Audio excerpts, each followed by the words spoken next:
Welcome to the Information Man Show. Tell the truth. Welcome.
Tell the truth.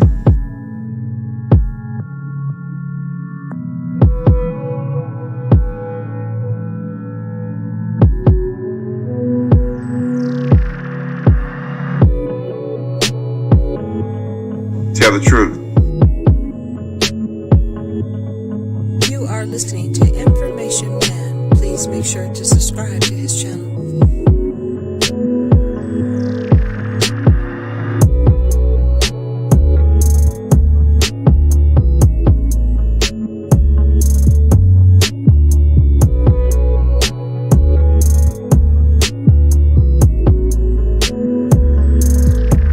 Tell the truth.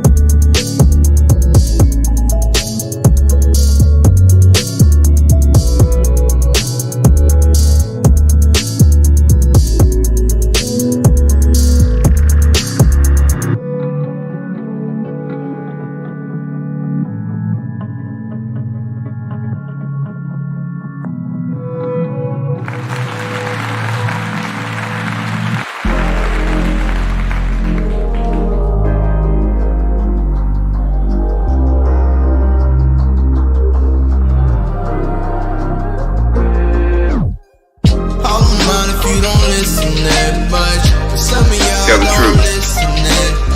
The same shit they be pushing your buttons. Got a grown man having withdrawals. I don't mind if you don't listen that much. Though I just mind what you say for the crowd. But some of y'all don't listen at all. Some of y'all don't answer that call. Realize the movie that I was watching, it's the end of the world. Illuminati is coming. Gather the boys and girls and watches it all unfurls. They clutching at all their pearls and no one asking for guidance. Stimulus check, won't you cash app that? I got niggas and they said that respect they black. Politicians and they said don't know how to act. That's why we sitting on the wrong track. Back to the long track. And it's okay to be rich. My mama always told me I was destined for greatness. But my mama also, she told me take care of the kids and everybody around the world that can't fight for it. So it's a Kuna Matata, beast on the water, pray to provider, please don't divide us. Tell the truth. That and try to face your intruder to be someone brighter. Yeah, all in mind if you don't listen that much. But some of y'all don't listen at all. The same shit they be pushing your buttons. Got a grown man having withdrawals. I don't mind if you don't listen that much. Though I just mind what you say for the crowd. But some of y'all don't listen at all. Some of y'all don't answer that call.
What's up, everybody? Peace.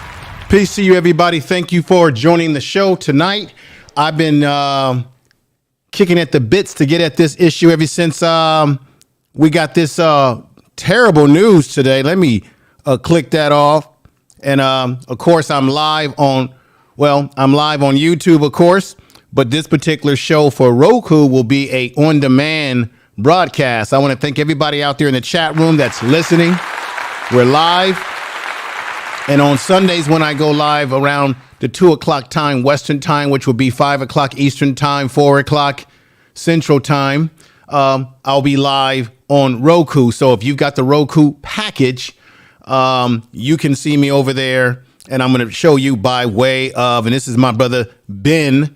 He has a sports network. This is BS3. And on that particular network package, you have everything from sports to cultural, educational talk and what have you. And I'm a part of the lineup over there. So I want to say peace and respect to Brother Ben and the whole BS3 family for welcoming me in onto that platform as well by way of Roku TV. I appreciate that tremendously. And there it is. And I want to get into this. I'm going to let people come into the chat room a little bit more. And what I want to do is definitely make this a stream that is a participation stream, meaning I want to field questions and thoughts from people in the chat room. If we have time tonight, I may convene a panel discussion and have people come upstairs and give me their thoughts and opinions about this. I've got some juicy stuff for you tonight. I wouldn't be the information man if I didn't do this. Tell the truth. I've got an audio that's going to knock your socks off because Kim Potter was playing around with her gun for a very long time. She knew what she was doing. I've got an audio where you've got an expert, legal expert they were looking at the video footage and they were saying that during this whole situation, this wasn't a situation where she was mistaken. She was playing around with her gun. She had her hand towards her gun during the whole time of this situation. So this whole thing about she mistakenly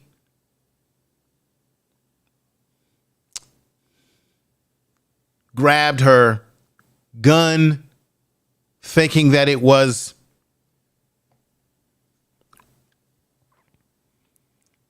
a taser.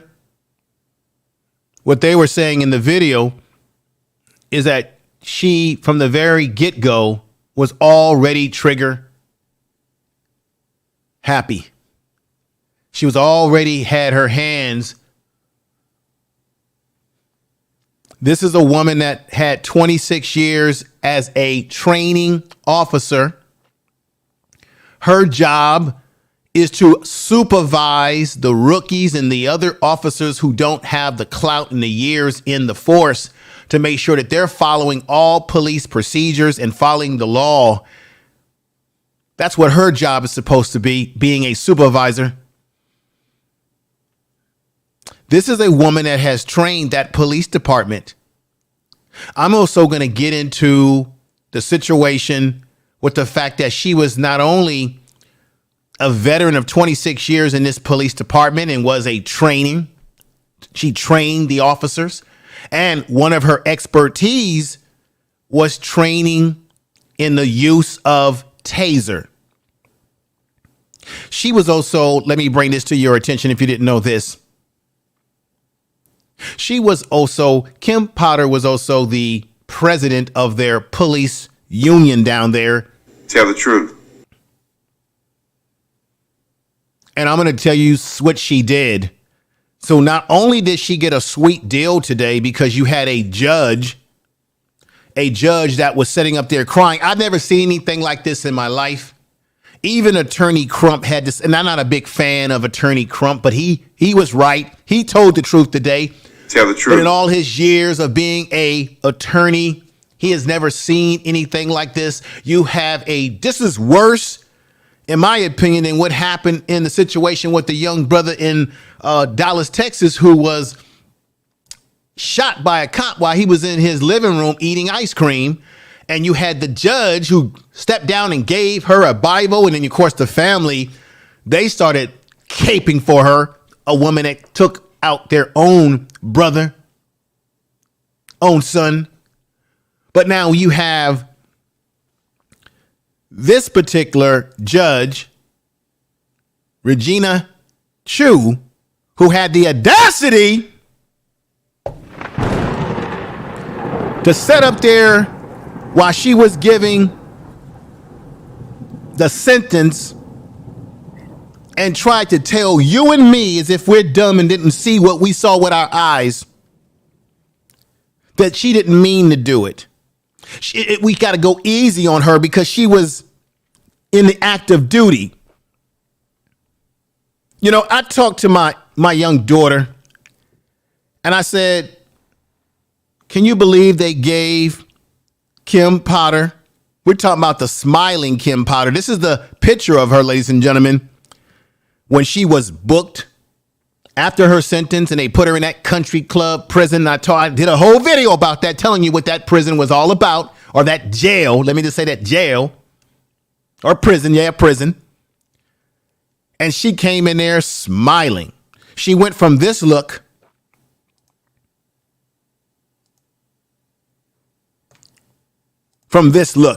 on her police profile.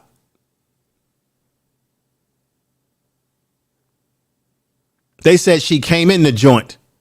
All right. Now, people were saying, well, she's smiling because of the nervousness. She's smiling. I'm going to submit to all of you that she's smiling because she knew damn well she wasn't going to do no heavy time in jail. They're talking about 24 months, which means, man, let me read this to you right off my description of my video. Kim Potter was sentenced to 24 months and a fine of $1,000, ladies and gentlemen, $1,000. Unbelievable.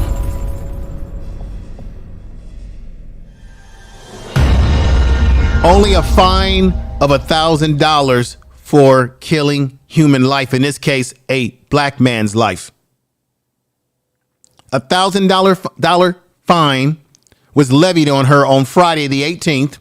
Kim Porter will serve 16 months in a prison and the remainder 8 months on supervised release, as you all know.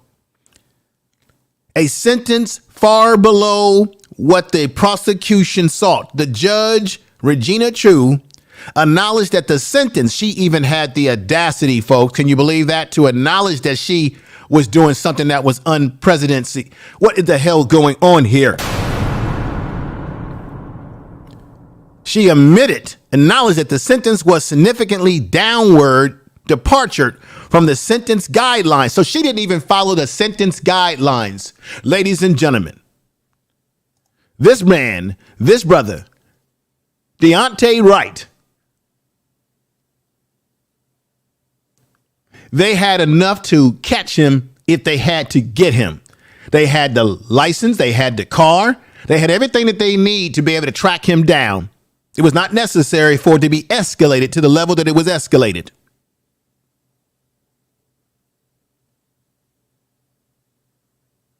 All of this all over a car freshener.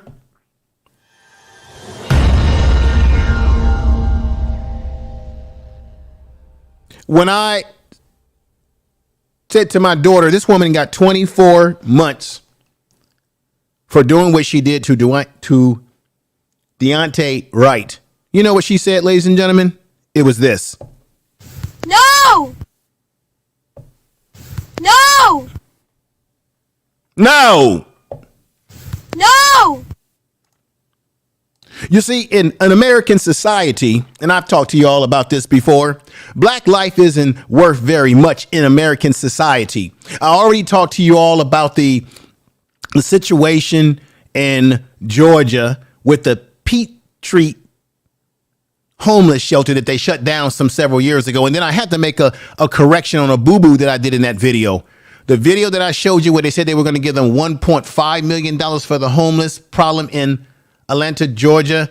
That video was not at 3 years ago. That was a 3-month video. And actually they gave them $3.5 million, but it ain't nothing but chump change because remember, they gave the dog shelter, which is going to open in 2023.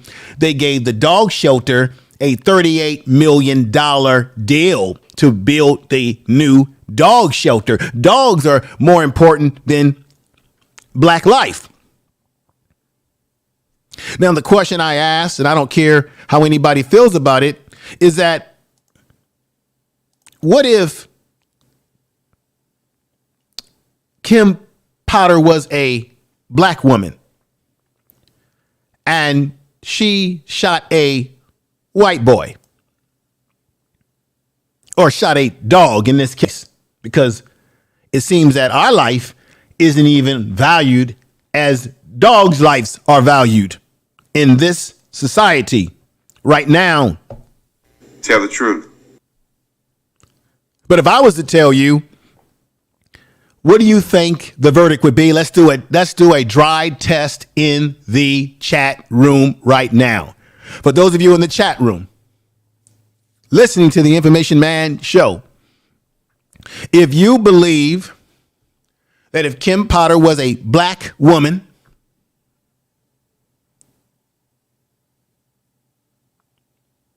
I'm talking about black, I mean real black, Esther Rose black,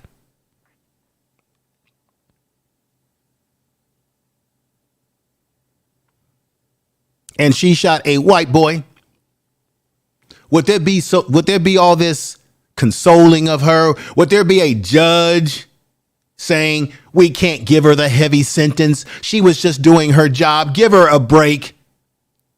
She's not a dangerous person that we got to keep her in prison. Yes, she is dangerous. She just killed a young black male over a damn car freshener.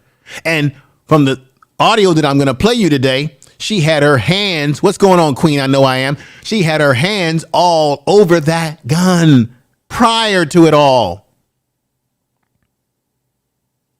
Prior to it all. So I would be saying to you, what's your vote? Put a 1 if you believe if Kim Potter was black and did this, that she would get 2 years and $1,000 fine, which I think is laughable. Would she get such a deal if she was a black woman? Put a 1 in the chat room if you think if it was a black woman that she wouldn't get such a easy sentence. And a 2 if you don't know. I will be reading people's comments, but I want y'all to look at this dog, because I did do a video about how dogs are more valued in this country. When you kill a dog, you pay the price. Look at what happened to Michael Vick in his dog case. Oh, the country raked him over the coals. Oh, the country raked him. Didn't nobody say give Michael Vick a break for killing dogs or having dog fighting? Nobody gave Michael Vick a break. They buck broke Michael Vick. Tell the truth. But here we have a situation where the crocodile tears of the white woman takes precedence. Just like the crocodile tears of that Russian girl in the Winter Olympics who had a banned substance and then said, oh, well, I was using my daddy's medicine by mistake. And then everybody kept saying, well, she's only 15 years old. Give her a break. Don't go hard in on her. Give her a break. They didn't give Sha'Carri Richardson a break. She had a passing in the family. She had a death in the family, which is why she was using the marijuana. And so they said, oh, you can't be in the Olympics because that's a banned substance. It's a banned substance that does not enhance your ability to perform. The substance that the young Russian skater took is a substance that gives you more energy where you don't get tired. You see how that's a damn advantage? But now all of a sudden, the American government and the America and the whole world is saying, oh, wait a minute, look at how the Russian government is treating her so poorly now because she lost. Everybody is installating the little European white girl in Russia. But when it came to Sha'Carri Richardson, everybody had no love for her, no understanding for her death in the family. You see the double standard between white and black and other groups?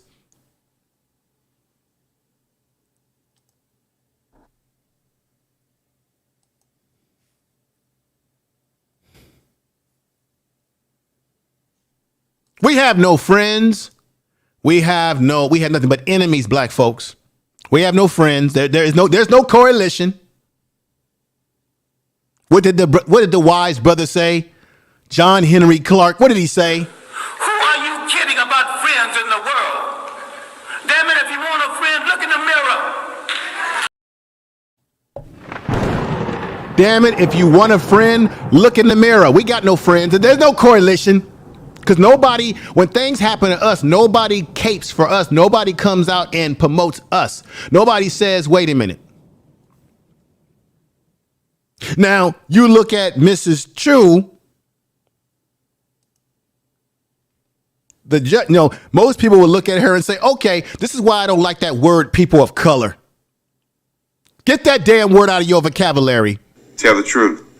Because most people would say, well, Regina Chu, she's Asian. She's a people of color. She should understand because she's going through a lot. You already had the Joe Biden administration that was able to pass an Asian hate bill around the virus situation. Whereas right now, we can't even get the George Floyd bill to be passed. That couldn't. And if that bill, you say, well, the George Floyd bill wouldn't stop us from being shot and killed, information man. That's true. But what the bill has in it is the ability to create a database list to hold these cops accountable. And it takes the qualified immunity off their asses where now you can sue them civilly.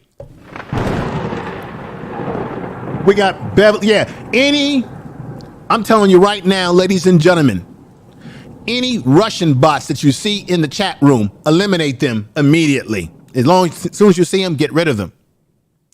Anybody talking cheesy in the chat room who's not on code, get them the hell out of here.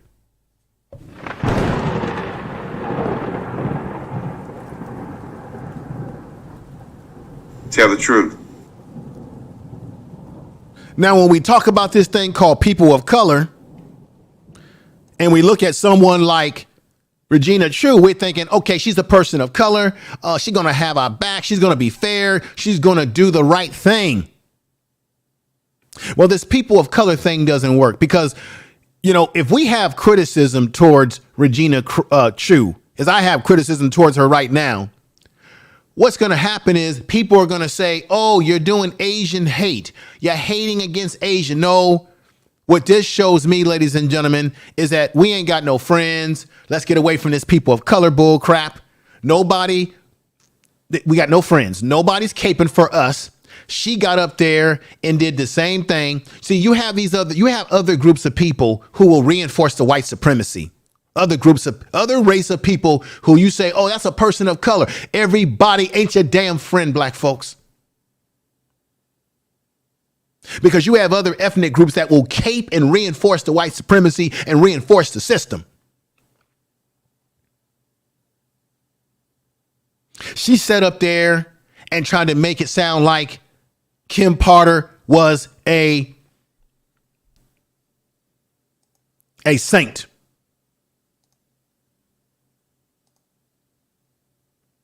Everybody in the chat room, if you can, share the video in your social media, your Facebook, your Twitter, whatever the hell you've got. You can do it right now with your cell phones. Get more folks over here. Usually my videos get more views after the fact. But this is a very important thing that I have to say tonight. I know that there's been plenty of streams where people have talked about this, but I'm going to give you the definitive analysis. I'm tongue-tied because I'm angry. I'm going to be honest with you. I was surprised, but then I wasn't surprised because we know that we don't often get justice. Now, we all got kind of caught up in our feelings about the Ahmaud Arbery case and then the George Floyd case because both of those cases, the families got justice. So we begin this false delusion that, okay, everything is starting to go on our side. And then boom, we get smacked right dab in the face by this situation. Anytime I can talk to my young one and say, hey, she didn't get much time. What? No! And the young one say, no. No!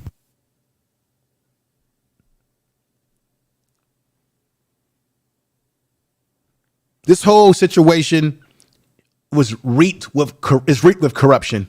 How can a judge, the jury already said that she was guilty, and then the judge takes upon herself to create her own narrative for a sentence? What type of bullshit is that? I want you all to see again in summary, which I'm going to have for you, what exactly I'm talking about. But while I do that, let me come back in here.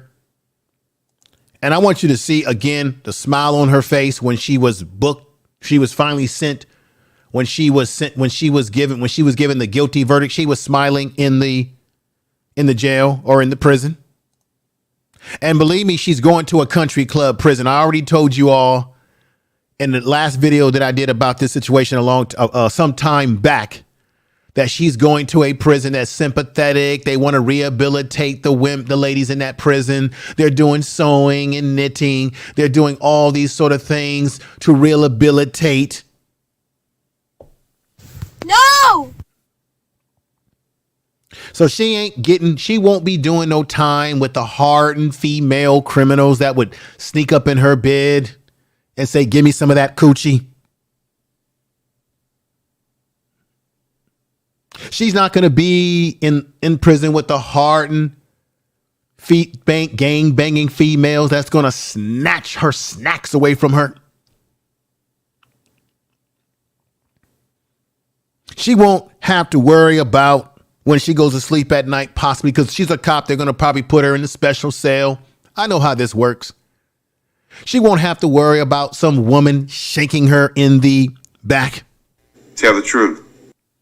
They'll watch her closely because she's now, quote unquote, high profile. So she can smile like that. And then she can give you the emotions in court, just like Kyle Rittenhouse. Remember Kyle Rittenhouse was giving you all those crocodile tears? It seems to me like if you're white, you can cry and you get the sympathy. If you're black, you got to get back and you don't get no sympathy. Tell the truth.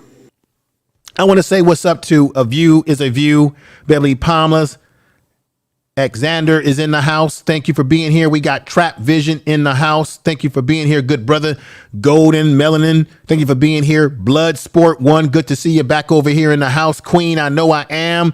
We got the sister Tanya, the lovely Tanya, on the town with Tanya. Great to be here. Great to see you here. King Wage.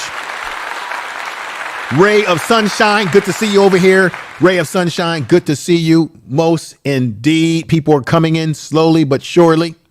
I'm going to open it up for a panel discussion to get other people's opinions on this. I mean, I'm going to be honest. Dogs get treated better. Dogs get treated better, ladies and gentlemen. Dogs. If any of us was to go out and do harm to dogs, just like Michael Vick, they're going to make you pay the damn price, the ultimate price, because they say that dog is man's best friend.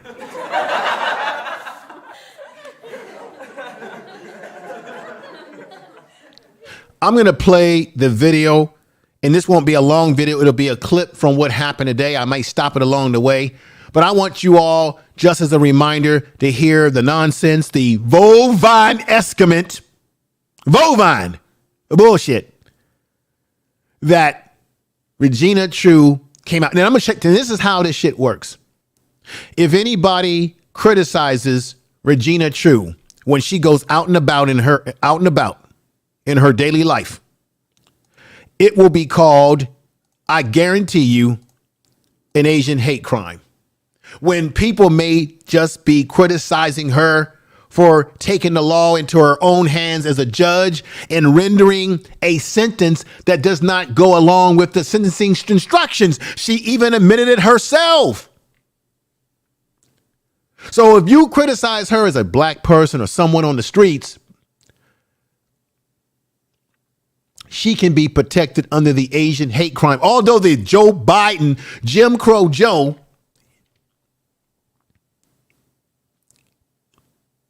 has not offered any tangibles to black people who put his ass in office. Should I remind you that it was 98% of black, 93%, let me correct myself, of black women that put him in office and Kamala Harris. And it was 83% of black males. And all the other racial groups, their votes, they don't even vote at the level that we vote for the Democratic Party. Their votes are scattered about, not even in the high percentile as ours. We're the ones that move and shake the Democratic Party. Other ethnic groups don't even have that kind of loyalty, but we've got nothing. Asians don't even vote for the Democratic Party at the high numbers that we do, but they got their bill passed. And it was specific for their situation. And then they're going to come out and tell us as black people, oh, calm down, let the law do it. Calm down, pray about it. It's going to be all right. We know it. We know you're tired, but come on, hang in there. Just go out and vote. Just vote and you can change it. Actually, there is a ring of truth to that when it comes to Regina Chu. See, I don't know if anybody's been telling y'all this analysis. See, Regina Chu is a elected judge in Wisconsin, and and her time is going to be up this year, 2022. So all the folks that are angry about this in Wisconsin, you need. And I'm not saying, and I know some people are not into the voting. They think that voting doesn't achieve anything. I get it. I have my doubts about the election system myself. But this woman could be booted out of her seat as a judge if everybody down there galvanizes around making sure that she does not get reelected back into her seat. And I'm telling you right now that the white supremacists, the off-right, the Proud Boys, and any other goofy white nationalist group, they're very happy at what Regina Chu did today, because for them, she was operating on code with their agenda. And the example is that you can kill a young black male who, by the way, wasn't even armed. And you can only get 2 years and damn it, hell, you only do 16 months in jail and do the other 8 months at home under supervision. See, Daunte Wright has a son, as I said before, right? And I want to be respectful. So that picture that I picked was a blurred out picture. He has a son. The son will grow up and he will say, who was my daddy, mommy? Who was my daddy? He'll never know his daddy because he's so young. He'll grow up he's another black young man without a father in his life. He has his grandfather in the family, yes, but he does not have his direct father who's been taken away. So now Daunte Wright can't get married. He can't have more children. He can't become something great in life. You know, when you're young, when we're young as people, we make a lot of mistakes, but you have the room to grow. You see, Kim Potter, she'll be out of prison in about a year, 16 months. I'm going to get a little nasty right now with what I'm about to say to y'all, so y'all have to excuse me. It's going to get a little rated R, but I got to tell it like it is. See, Kim Potter will get out of prison, and she'll be able to go home to her husband. She'll be able to go home to her husband and her family and touch them after she's done less than 2 years, because she ain't doing the full 2 years. She's going to do most of it at home. and she'll be able to eat food, look at television at home. She'll be able to have fun with her family. She'll be able to bend over and fuck her husband and suck it up for him. I'm telling you the damn truth, and y'all know it. You see, Daunte Wright won't be able to make love to a woman, touch a woman, have more children, have a good time, enjoy, watch television, what have you. But Kim Potter will be able to get down on her knees and do some things to her husband and enjoy it and have a good time and shake it like it's hot.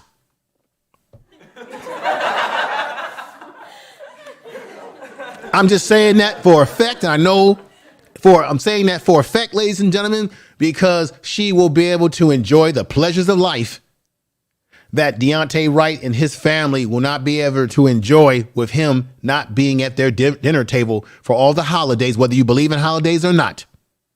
You see the difference? And so this is why it is extremely insulting that Regina Chu got up there and said the things that she said as a judge. To me, she stepped over her bounds as a judge and should be relieved of her duties as a judge. The state of Wisconsin may not do it because she reinforced the white supremacy. But certainly the people could vote her out because she's up for a re-election in 2022. That's this year. Now, let's examine the video. Let's examine the buffoonery of this whole thing, ladies and gentlemen. Here we go. This has been an extremely difficult decision. How is it extremely difficult? She killed Daunte Wright. It's a cut and dry situation. In making my decision, I looked to the purposes of incarceration. There are 4: retribution, incapacitation, deterrence, and rehabilitation. 3 of the 4 would not be served in this case. Incapacitation refers to the physical removal of a convicted person to prevent them from committing future crimes. That is not an issue in this case. Kimberly Potter does not present a danger of future crimes, obviously. Deterrence refers to the prevention of future crime and the idea that those who have committed crimes will be discouraged from reoffending after experiencing punishment. That purpose would not be served here. Rehabilitation is also not a purpose that would justify incarceration in this case. Ms. Potter does not require rehabilitation to become a law-abiding citizen. Retribution, or serving time as a way for a convicted person to pay for the harm inflicted on a victim, is the sole purpose that applies in this case. And in this case, a young man was killed because Officer Potter was reckless. There rightfully should be some accountability. Sentencing guidelines are just that. They are guidelines that inform a judge regarding sentencing. You see how she's minimizing the bullshit? I want to say peace to Cat PY2. Ain't nothing wrong with the truth. That's right, brother. Ain't nothing wrong with the truth. I want to say thank you to Just Ask Shy. Just Ask in the house. What's going on, sister? We got House of Entertainment. She says, I got a question. You can ask the question, sister. I have no problem with questions. We got Nikki in the house. We got, let me see. We got King Wage. We got Alex in the house. Queen, I Know I Am. And I want to say peace to brother Keith Weston, who gave me the $50 super chat. I appreciate that. Thank you for the I appreciate that. We got Wow William 454. And there's a few other people. Money Boy Fims is in the house. TMBN is in the house. Appreciate you being here. Trap Vision's in the house again. Highly Flavored is in the house. Ray of Sunshine. is in the house. Somebody else, Patience, is in the house. Black Anonymous is in the house. Thank you, everybody. And we got Natural in the house. And I know you all are in there. I'm gonna be opening up for a panel discussion. We got Glenn Simpson in the house. Thank you. House of Entertainment, House of X Entertainment to be exact there. Thank you. Thank you. Great channel over there. Black Anonymous, I see you again. I feel like there's somebody else I missed out, but thank you again, Key, Brother Key, for that super chat. You're very generous, brother. And we got Natural again. There's somebody I feel like I forgot to say what's up to, and I feel bad if I forgot anybody. We got Ray of Sunshine, Golden Melanin. I'll catch people as I can. Trap Vision. I think I got most of the people so far. I think people have come in and out of the chat room from time to time. Brother Keith, let me read what you had said before. Cap, I was trying to find yours to put on the screen, but I couldn't find it, but I could see it on my other computer. So I thank you for that super chat, my brother. I got to give you a clap. Super chat. Keith Weston said, peace, good brother information man show. Peace and love to all the mods and good people in the chat, at work, listening, busy tonight, but had to show my love and support. Keep speaking the truth, brother. Tell the truth. Tell the truth. Y'all know my motto over here.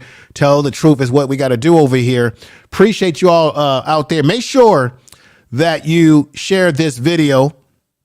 We got Earl Owens. I don't want to forget my good brother Earl Owens and all the good folks that are in the chat room that came over tonight.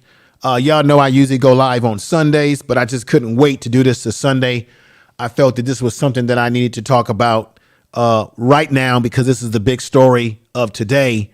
And let's go back to the video and let you hear some more of this. But what you're hearing is that the judge is making all type of excuses, damn near making up the damn sentence as she goes along because she has some empathy and sympathy for this woman. And I think this is why I think it's wrong, because if you're a judge or a lawyer, you got to be rejective. You can't put as a judge, you can't put your personal feelings into your judgment, even though we know that judges do this when they're putting a sentence on black people, because you know what, when they look at us, they see us as an animal. So they put their judgment on us automatically in most cases. But in this case, you could tell that Regina Chu was crying, that she was getting ready to lose her control over herself. What's going on? A view for a view. And that is inappropriate as a judge.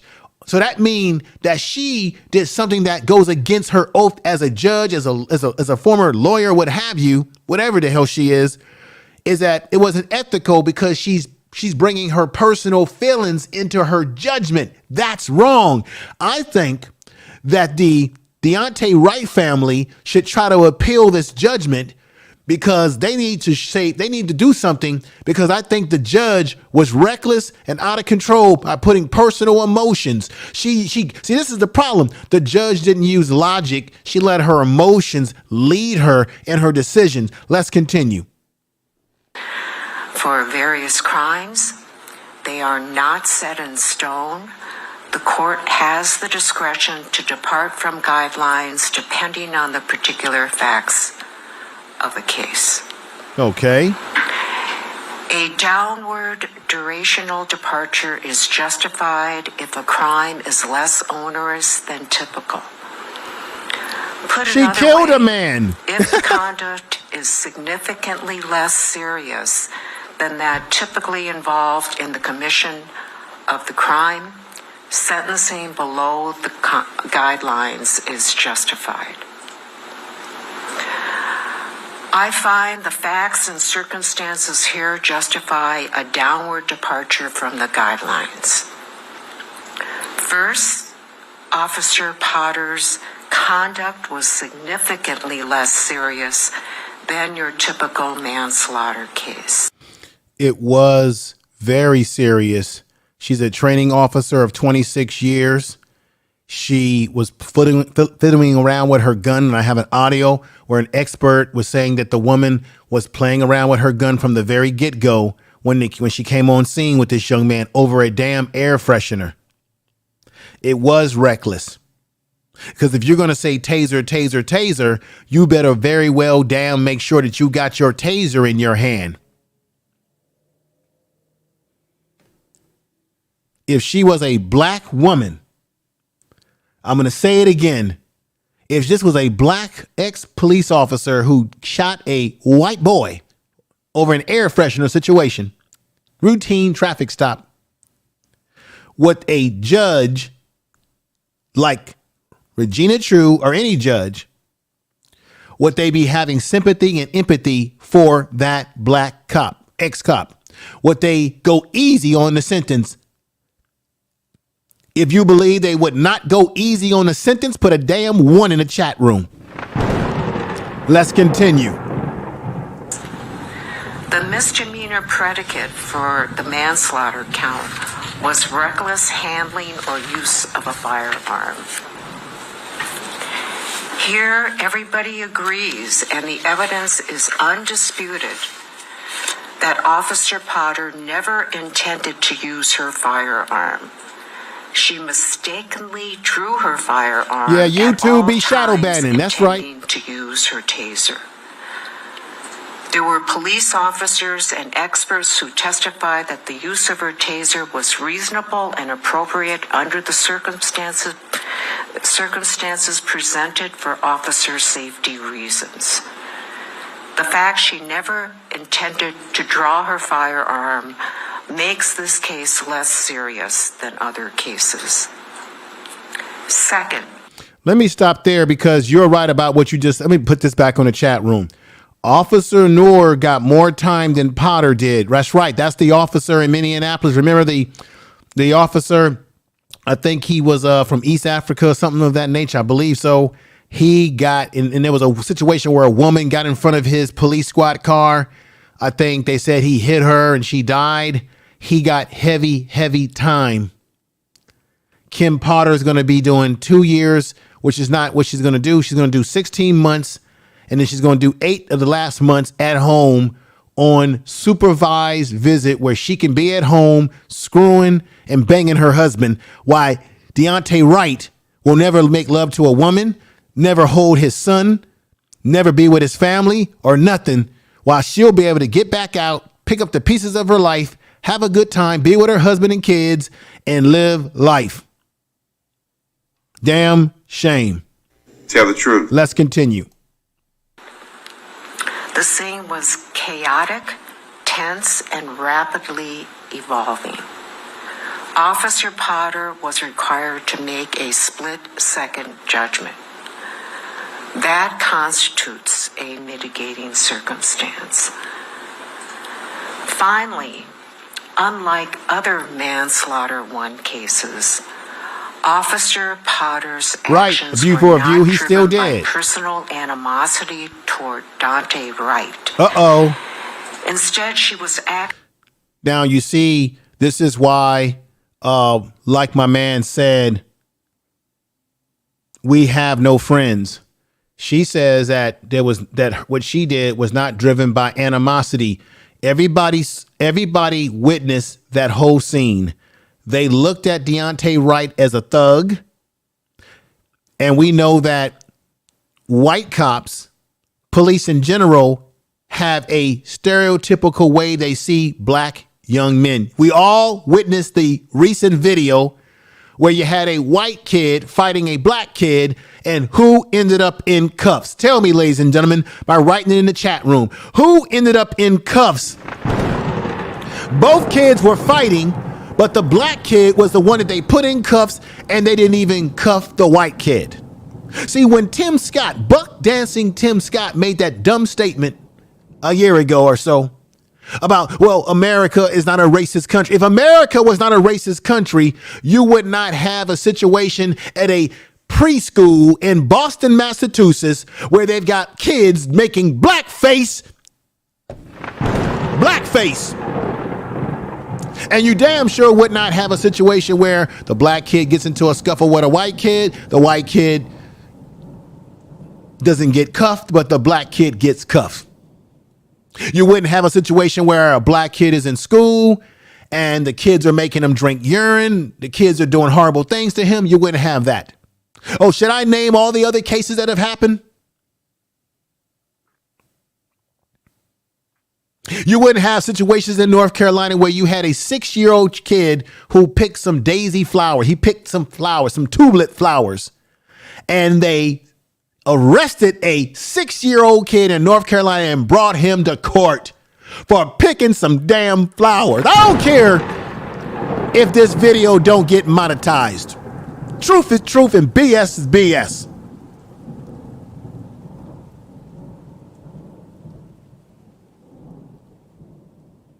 She talked.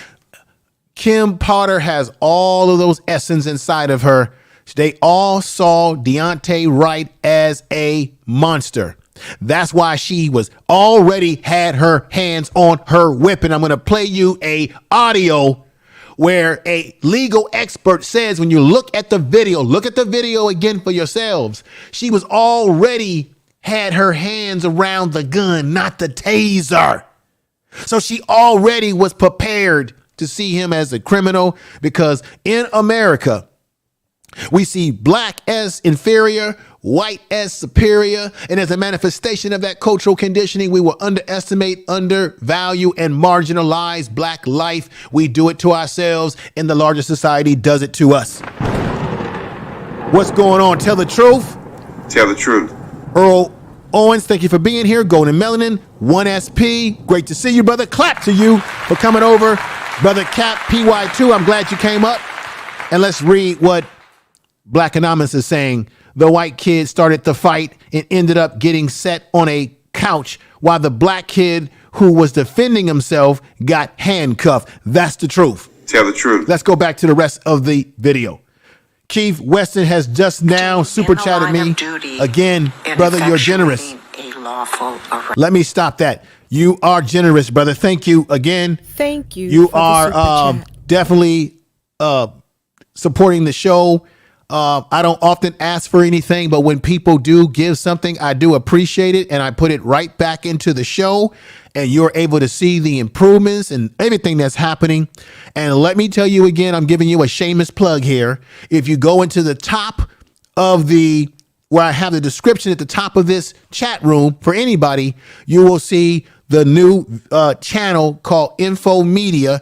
If you are a content creator, you want to understand how to live stream, how to produce your videos, how to get an audience, build your audience, everything that you need to do, I will be giving out those tips and strategies over there. You're going to like it. Definitely for those of you, anybody can subscribe, but for those of you that are content creators, you're going to get a lot out of it, because I'm going to tell you things that you either haven't heard from the other big people who talk about these things, or give you some insight that will help you with your YouTube channel and your live streaming, and even help you on any other type of social platform. I'm going to give you those tips. And on that channel, I'm going to be applying those same tips. So that channel is going to be completely different. It ain't going to be political talk, social talk, racial talk. It's going to be more of a fun channel. I think you all are I'm going to be doing some things over there a lot different. You'll see me vlogging, going out and about with my camera from time to time on that channel. So go over there, subscribe to the Info Media. Content is coming very, very soon. Let me go back to this and get back out of the shameless plug and get back into this. And we're going to have a panel discussion. Extremely difficult decision. In making my decision, I look to the purposes of incarceration. There are 4. Let me stop this right here. So Greg Harris says that this judge is not running again for her position. Her check is in the mail. The police union, among others, made offers. She should be removed from the bench. I do believe she should be removed from the bench, brother Greg Harris. I do know that she is up for re-election. Maybe she's getting out because she knows that the end is in for her, that the community is going to galvanize to get her removed. Very good information, my brother. Thank you for giving us that information. Let me see here. We got Ahmad. Did you guys hear about the teacher who had her student eating cookies laced with semen from her that's horrible. I haven't heard about that, but we'll look into that story as soon as possible. Any of these, get rid of any of these, those weird writing that come into the chat room, get rid of it. Let's get back to the rest of this. Retribution, incapacitation, deterrence, and rehabilitation. 3 of the 4 would not be served in this case.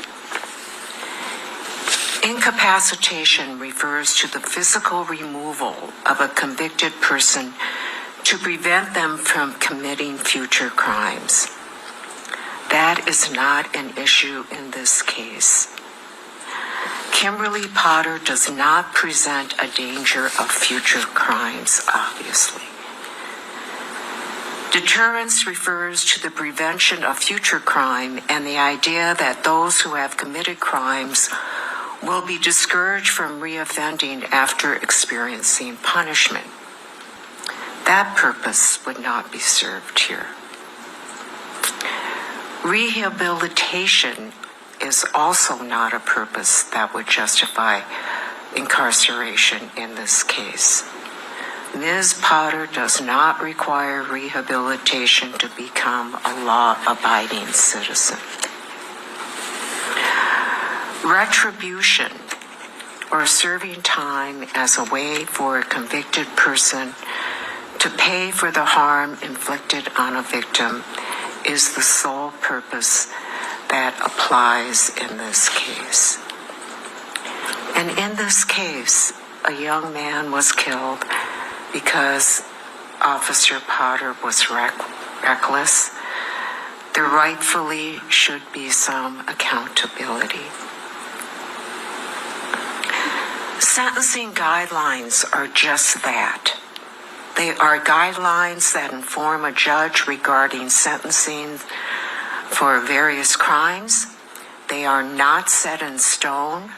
The court has the discretion to depart from guidelines depending on the particular facts of a case.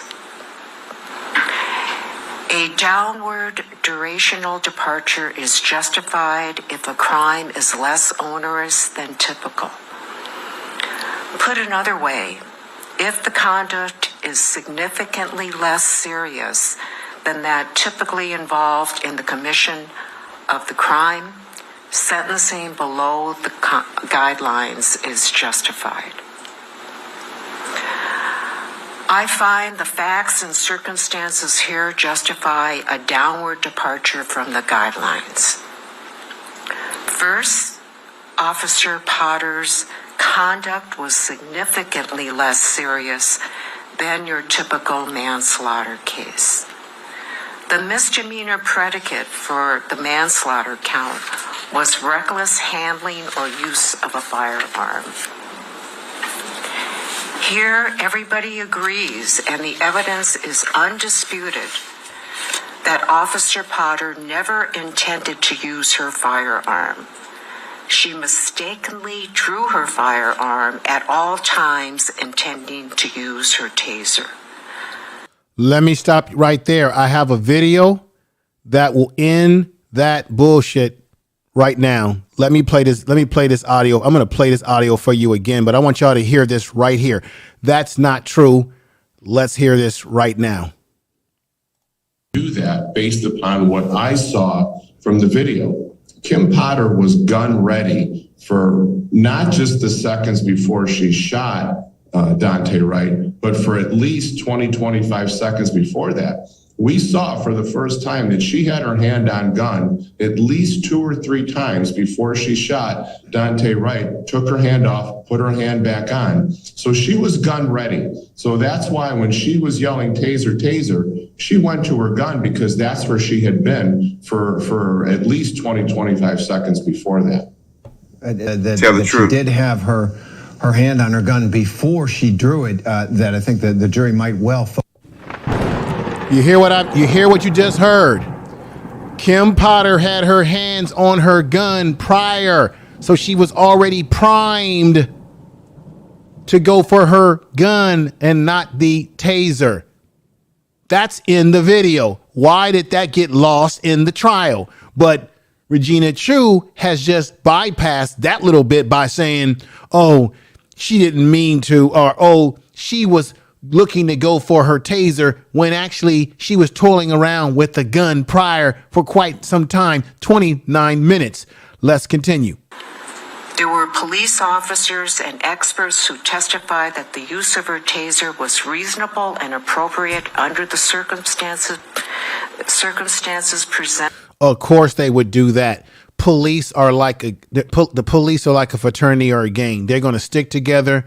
They're going to make up lies for each other. They're going to back each other. They're going to back the blue. Of course, this is a woman that trained a lot of these officers. 26 years on the force. She was also the president of their union. Let me tell you what she did. This woman is getting a good deal. And when I tell you something else, I'm going to tell you, I don't think anybody's told you about this part of it. It's definitely going to rock the foundation. This woman had the backing of that police department because of her seniority and the fact that she was the president of their union. So already you have a bias there. They were biased. They didn't want to see this woman go to prison. So of course they're going to back her play. Of course they're going to minimize what she did and make it look like it was just some kind of freak accident. This is the game that is played, ladies and gentlemen. Let's hear some more of the BS. For officer safety reasons. The fact she never intended to draw her firearm makes this case less serious than other cases. Second, based upon what I saw from the video, Kim Potter was gun ready for not just the seconds before she shot Daunte Wright, but for at least 25 seconds before that. We saw for the first time that she had her hand on gun at least 2 or 3 times before she shot Daunte Wright, took her hand. The scene was chaotic, tense, and rapidly evolving. Officer Potter was required to make a split-second judgment. That constitutes a mitigating circumstance. Finally, unlike other manslaughter 1 cases, Officer Potter's actions were not driven by personal animosity toward Daunte Wright. Instead, she was acting in the line of duty in effectuating a lawful arrest.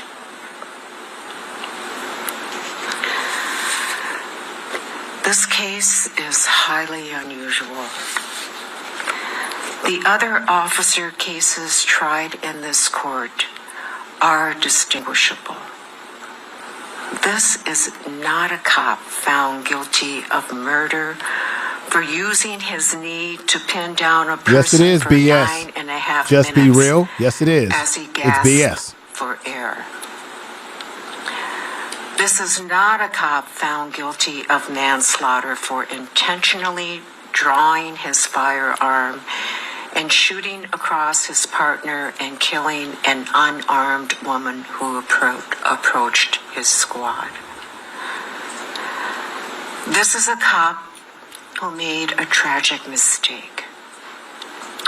She drew her firearm thinking it was a taser and ended up killing a young man. Ms. Potter, will you please rise? Given all these considerations and having carefully considered the comments of the family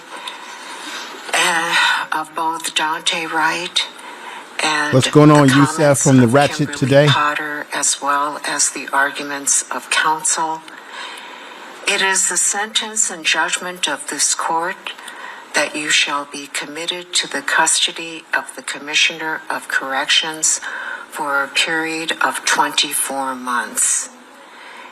You shall serve 2/3 of that time, or 16 months in prison, and 1/3 on supervised release, assuming no disciplinary offenses or conditional release violations. You have credit for 58 days already served. Restitution will be reserved. There'll be a fine of $1,000. $1,000 fine? You got $78. Unbelieve me. To be taken Unbelievable. out of prison wages or due within 100. Do that based upon what I saw from the video. Kim Potter was gun ready for not just the seconds before she shot Daunte Wright, but for at least 20, 25 seconds before that. We saw for the first time that she had her hand on gun at least 2 or 3 times before she shot Daunte Wright, took her hand off, put her hand back on. So she was gun ready. So that's why when she was yelling taser, taser, she went to her gun because that's where she had been for at least 20, 25 seconds before that.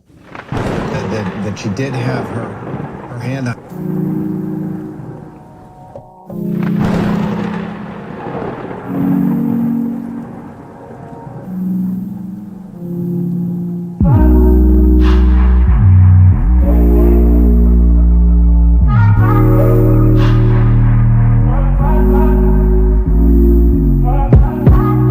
Told you so extra, but I know I'm the same.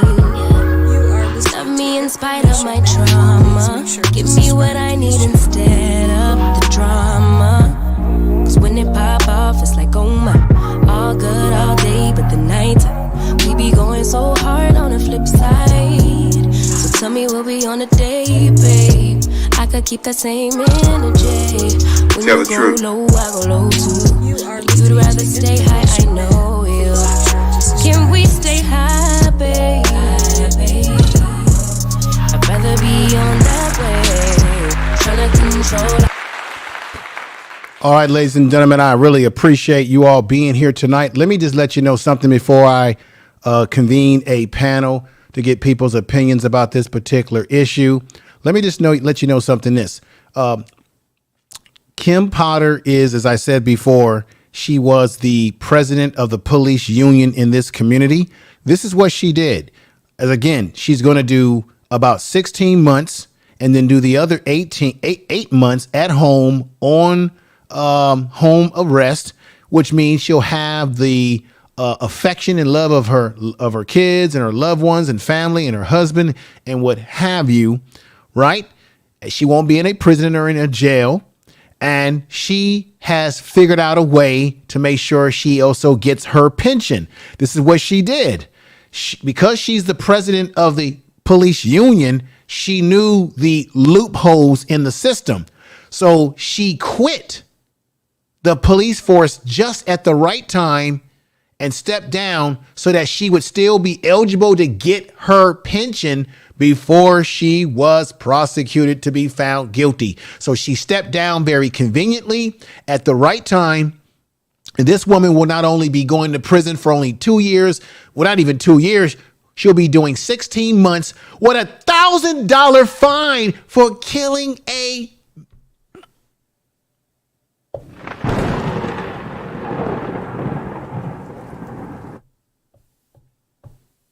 No! She killed a young brother who will not be alive in this third dimension anymore. She will be at home with her family. She will be collecting her police pension. Her pension has not been, so she's going to be living off that police pension. She will be able to get back out into society and benefit from the pension because she was smart enough to know when to quit everything at the right time just before this trial and all this stuff got started. So she gets the pension, even though she didn't conduct herself under her duties properly as a training officer. She'll get that pension. She'll get out, live her life.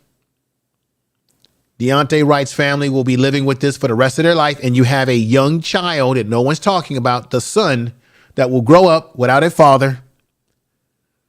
He will be emotionally scarred or impacted by this too, wondering who his father was. What would it be like to have his father in his life? Although he has the grandfather. So Kim Potter is actually she took the life of Daunte Wright, but she's actually winning, y'all. She's winning. 16 months, 8 months will be done at home, and still will be picking those checks up out of the mailbox from her police pension. You see how this is a miscarriage of everything under the law? This is why people don't believe in the law. This is why people say, why should I vote? Well, in this case, you should vote that woman out. But now she's stepping down. This is the reason why young people feel the way they feel about this system. This is the reason why people have a fatigue. This is the reason why black folks have a chip on our shoulder when y'all wondering why we got attitude and we got chips on our shoulder.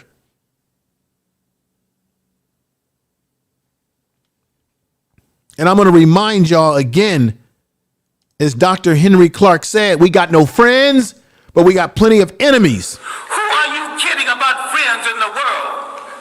Damn it, if you want a friend, look in the mirror.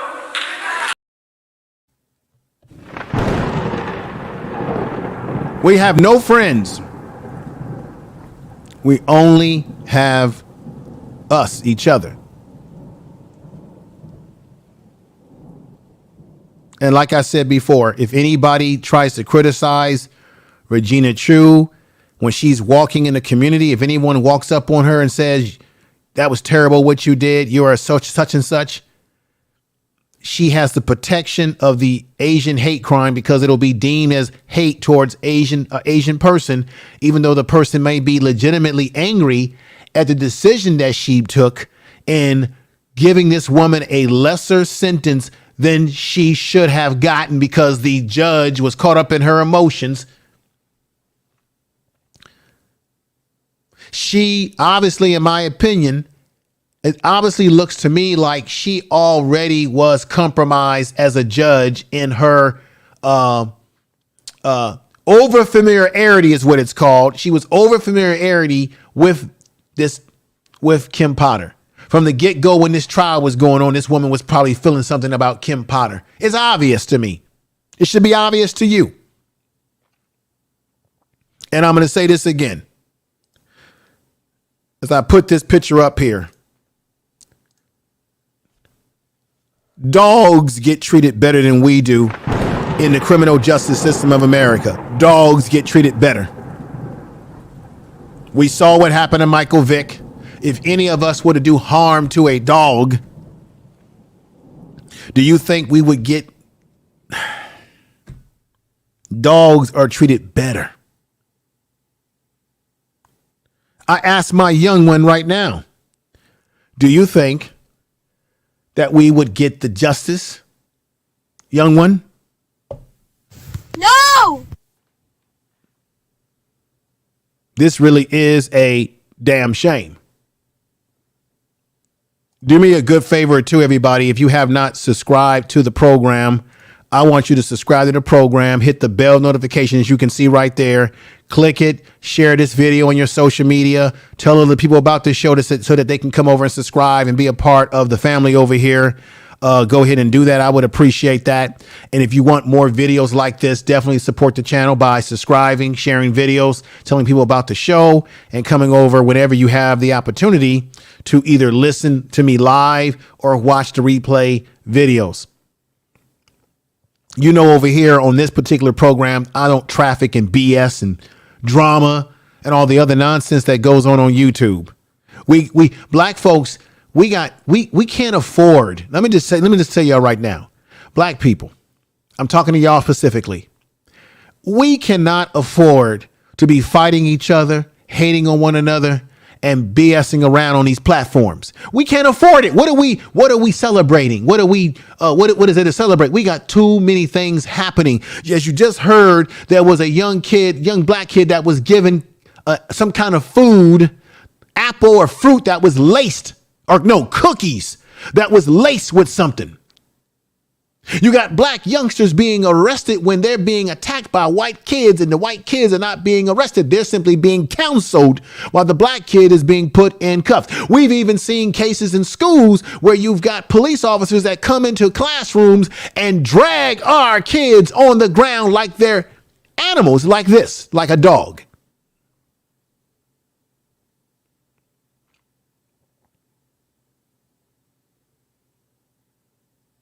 So how can we afford to get on these YouTube streets and act like it's just a party? Act like we ain't out here in this world catching some hell.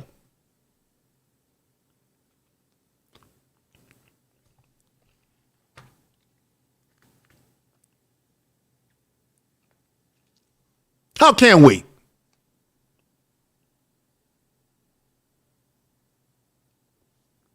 Got black folks on these platforms arguing with each other, doxing each other, having streams with 300 and 400 people watching because there's some drama. But when we're talking about real issues, real stuff, can't get folks over here at that number. We ain't got nothing to party about. We ain't got no friends. Who are you kidding about friends in the world? Damn it, if you want a friend, look in the mirror. Look at yourself in the mirror.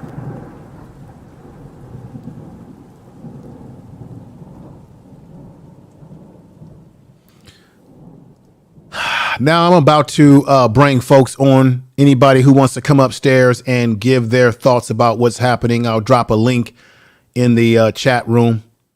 And I'm not going to tolerate any nonsense, but I want folks to speak their mind and their thoughts about this verdict. I want to first do this and say peace to some chick named Star. She's in the house. John Henry Clark, that's who that is. We got the identity withheld. What's up, Information Man? As a collective, we could be doing so much more on these social media platforms, but unfortunately, real issues aren't as sexy. No, because the real issues don't get you a lot of views. And I know people want views. They want to clout chase. They want the views. I get it. But sometimes, damn the clout.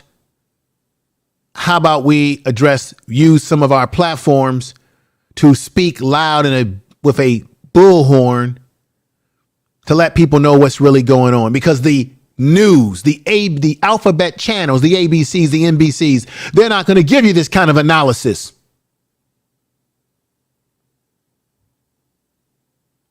On my thumbnail, I say, why did this happen? You saw it on my thumbnail.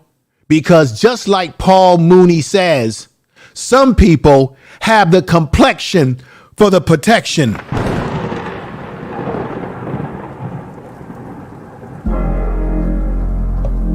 Tell the truth. What's going on, Real Talk? Talk Live, thank you for being here. I'm going to drop some links in the chat. I don't mind if you don't listen that much, but some of y'all don't listen at all. The same shit they be pushing your buttons. Got a grown man having withdrawals. I don't mind if you don't listen that much, though I just mind what you say for the crowd. But some of y'all don't listen at all. Some of y'all don't answer that call. Realize the movie that I was watching, it's the end of the world. Illuminati is coming. Gather the boys and girls and watches it all unfurls. They clutching at all their pearls and no one asking for guidance. Stimulus check, won't you cash app that? I got niggas and they said that respect they black. Politicians and they said don't know how to act. That's why we sitting on the wrong track. Back to the long track. And it's okay to be rich. My mama always told me I was destined for greatness. But my mama also, she told me take care of the kids and everybody around the world that can't fight for it. So it's Hakuna Matata, beast on the water, pray to provider, please don't divide us. Keep that and try to face your intruder to be someone brighter. Yeah, I don't mind if you don't listen that much, but some of y'all don't listen at all. Same shit they be pushing your buttons. Got a grown man having withdrawals. I don't mind if you don't listen that much, though I just mind what you say for the crowd. But some of y'all don't listen at all. Some of y'all don't answer that call.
All right, everybody. Peace. So what I'm going to do, I'll put a link in there. If anybody wants to come up and talk about this, go right ahead. We can have the discussion for a moment. If nobody comes up, that's okay. I understand. It's a busy Friday night. What I'll do, because there were people that super chatted me, like my man, brother Keith Weston gave me a super chat. He said, man, you're on fire tonight. Big brother, all truth, heart, and passion with all facts. Thank you, brother. Let me go ahead and play the super chat music for everybody that super chatted me from Cap, PY2, brother Winston, everybody that super chatted me tonight. Everybody that super chatted me tonight, I want to thank you for the super chat. We got the Empress Queen in the house. For the super chat. We got the Empress Queen in the house. Thank you for being here and coming over. Cap came over. I know that brother's very passionate. He's a veteran of the military. Thank you, Cap, again for coming over. I got to give you a clap. Let me go here and play a little bit of super chat music for people that did super chat me today, and I really appreciate that a hell of a lot. I couldn't wait to do this particular stream when this whole thing, I was actually out and about today. I was shocked when I had to read off my phone, like I had to take a double take. I said, 24 months? Wait a minute, something's not right here. Something doesn't sound right. And then $1,000 only fine? Something doesn't sound right. Something sounds like I'm dreaming. But that shows you that black life isn't worth anything in this society, because she's only paying $1,000 fine and only doing 2 years with 16 months in the jail. It's crazy. Let's go ahead and do the super chat celebration.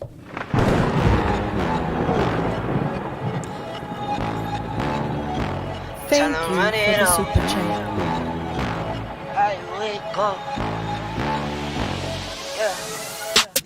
I wake up, flex, thumb down, that check, no drip, this, tell them run it up, no sleep, no rest, might crash, might wreck, but first I stretch, tell them run it up. I wake up, flex, thumb down, that check, no drip, this, tell them run it up, no sleep, no rest, might crash, might wreck, but first I stretch, tell them run it up. 9 out of 10 roll through my hands, I'm by my lonely. Turned to a savage, now my baby wants to hold me. I love my fans, don't need no friends, I got my homies. Thought I could trust you, I find out you tried to zone me. I'm number one up on that court, I'm Nick McGrady. The first one in, the last one out, can't call me lazy. Put in my hours, send the invoice and they pay me. I need 6 rings like MJ and Tom Brady.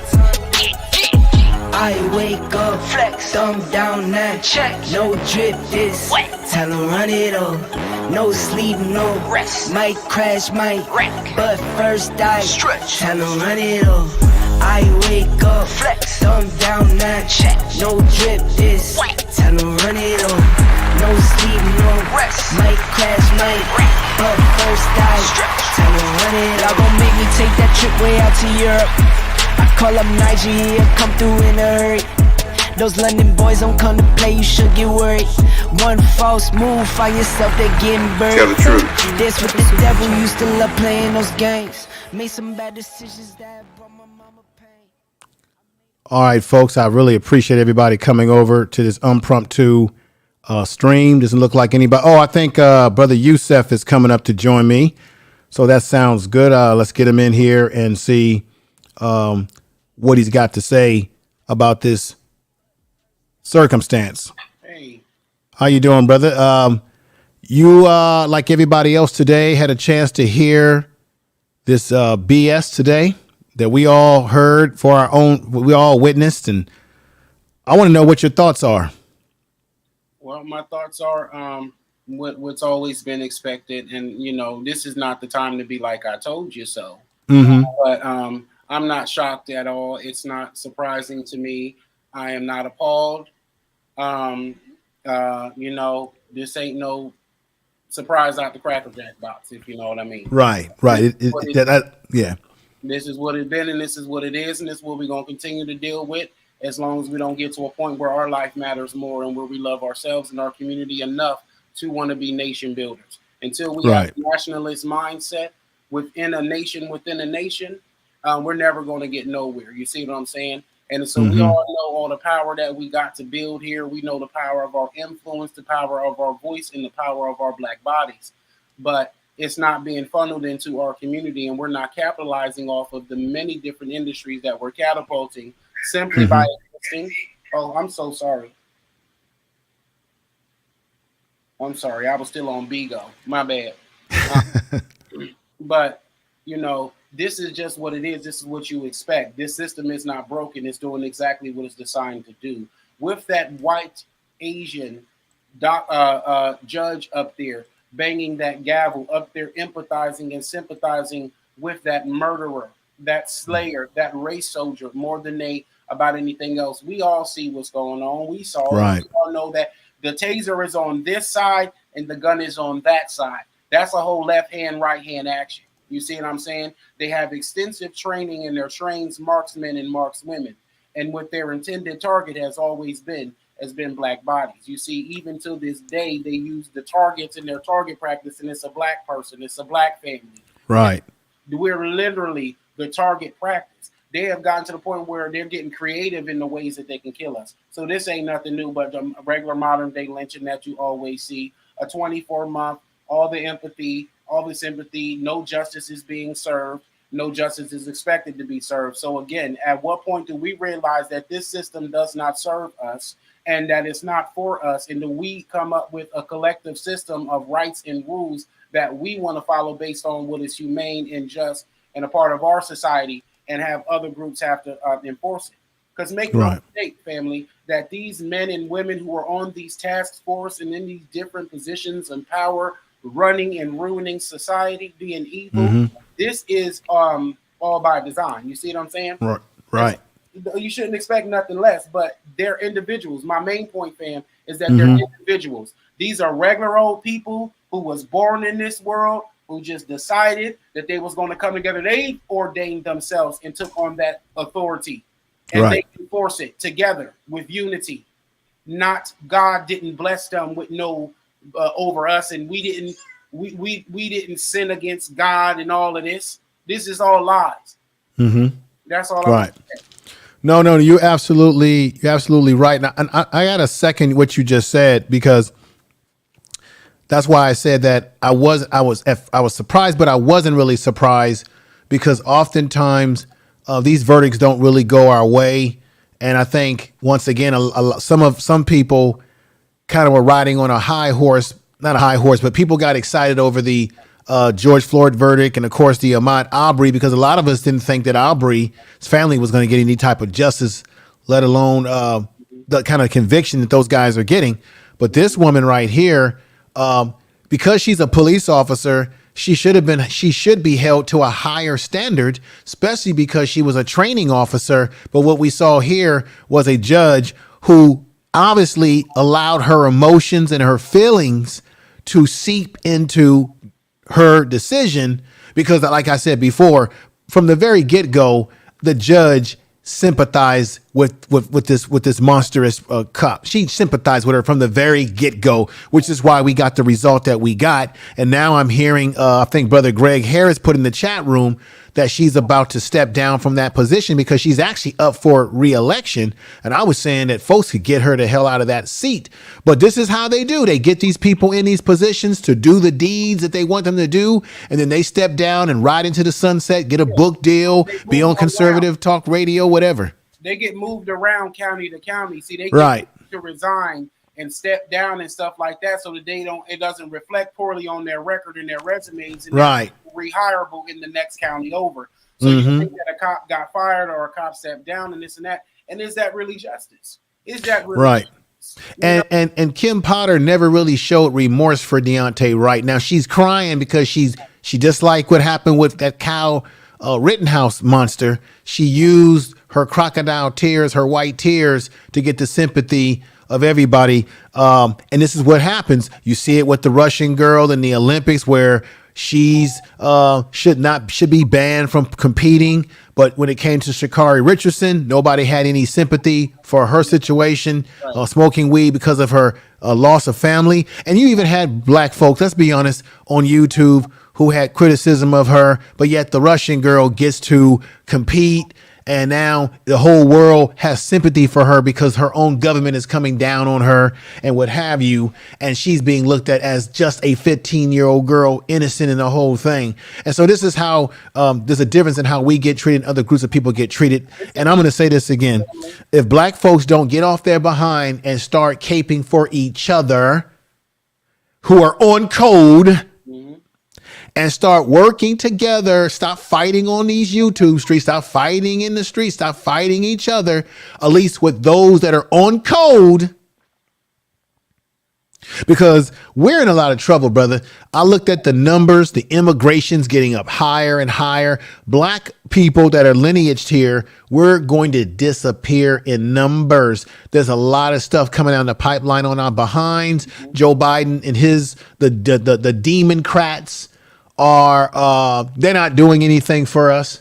And just because I said that doesn't mean I'm a fan of the Republican clan either, because they have done nothing either. Both these parties are the same bird of the same wing, just a right wing and a left wing and what have you, but they still give us BS down the line. They can't fly without the other. A bird can't fly with one wing. Right. So I really appreciate you coming upstairs and saying the things that you said about this. I can't wait till you start making videos on the other channel. I'm subscribed. Yeah. The other channel is going to be different. It's not going to be this kind of content. That channel, I'm going to be making evergreen content on that channel, so it'll be a different audience. But anybody can subscribe. But especially if you're doing YouTube, I'm going to drop some gems on you that's going to help everyone doing what they're doing on YouTube. And in every genre, you're able to do different things from other people depending on the niche that you're doing. So definitely check that out. I'll be dropping some content very, very soon. I'll be dropping videos over there twice a week. And I'll be doing some live streams too, where I'll have people come up and we'll examine your channel. We'll look at your channel, see what you're doing right, see what you're doing wrong. A review. I'll be doing reviews on channel. So when I go live and do live streaming, I want to invite people up via StreamYards so that we can look at your channel and review what's going wrong. So I've got a lot of information, a lot of stuff that I've gathered in this brain here. And so I'm looking forward to this type of content. It doesn't mean that I'm not going to do what I'm doing over here. I'm still going to be dropping live streams over here every week and getting into the gritty and the nitty. That's still going to be happening right now. I'm going to talk about shorts. Now, when the shorts came about, brother, they said you couldn't make money from the shorts. Looks like YouTube is creating a way for you to actually monetize your shorts. I'll be talking about that on that channel. So a lot of gems, a lot of good stuff. Say one more thing right before I go. Yeah, go right ahead. Let everybody know about your channel, where they can find you at too. Okay, because it's like I'm not trying to burst the bubble. I just like to say the things that a lot of people are thinking and not saying for one reason or another. And it's about free thought. It's not to bring nobody down or nothing. But like I said, it's an evil spirit that's haunting everybody. And it's a black hating spirit. You know what I'm saying? It's a black hating spirit. You can have it yourself as a black person or some other non-black person to have it for you. And so when we see these judges up here and these evil power structures and the way they're playing out, all the different systems and how they're all interconnected, that is definitely worth paying attention to, y'all. And it, like, even when I see that judge up there empathizing with that murderer, you know what I saw? I had a flashback of the black judge who was up there, who gave Botham Jeans killers the hug. You know what I'm saying? It's that same evil spirit. And so I just want y'all to see how we can catch it too. Right. So that's why we really can't afford to be hating on each other, because we obviously know that we have no friends and there's nobody else that's caping for us. And even when we come to this people of color thing, and there's people of quote unquote color who you say, okay, maybe they're going to sympathize with our situation as well. A lot of times you have people of other groups, other ethnic groups that sympathize with the white supremacists.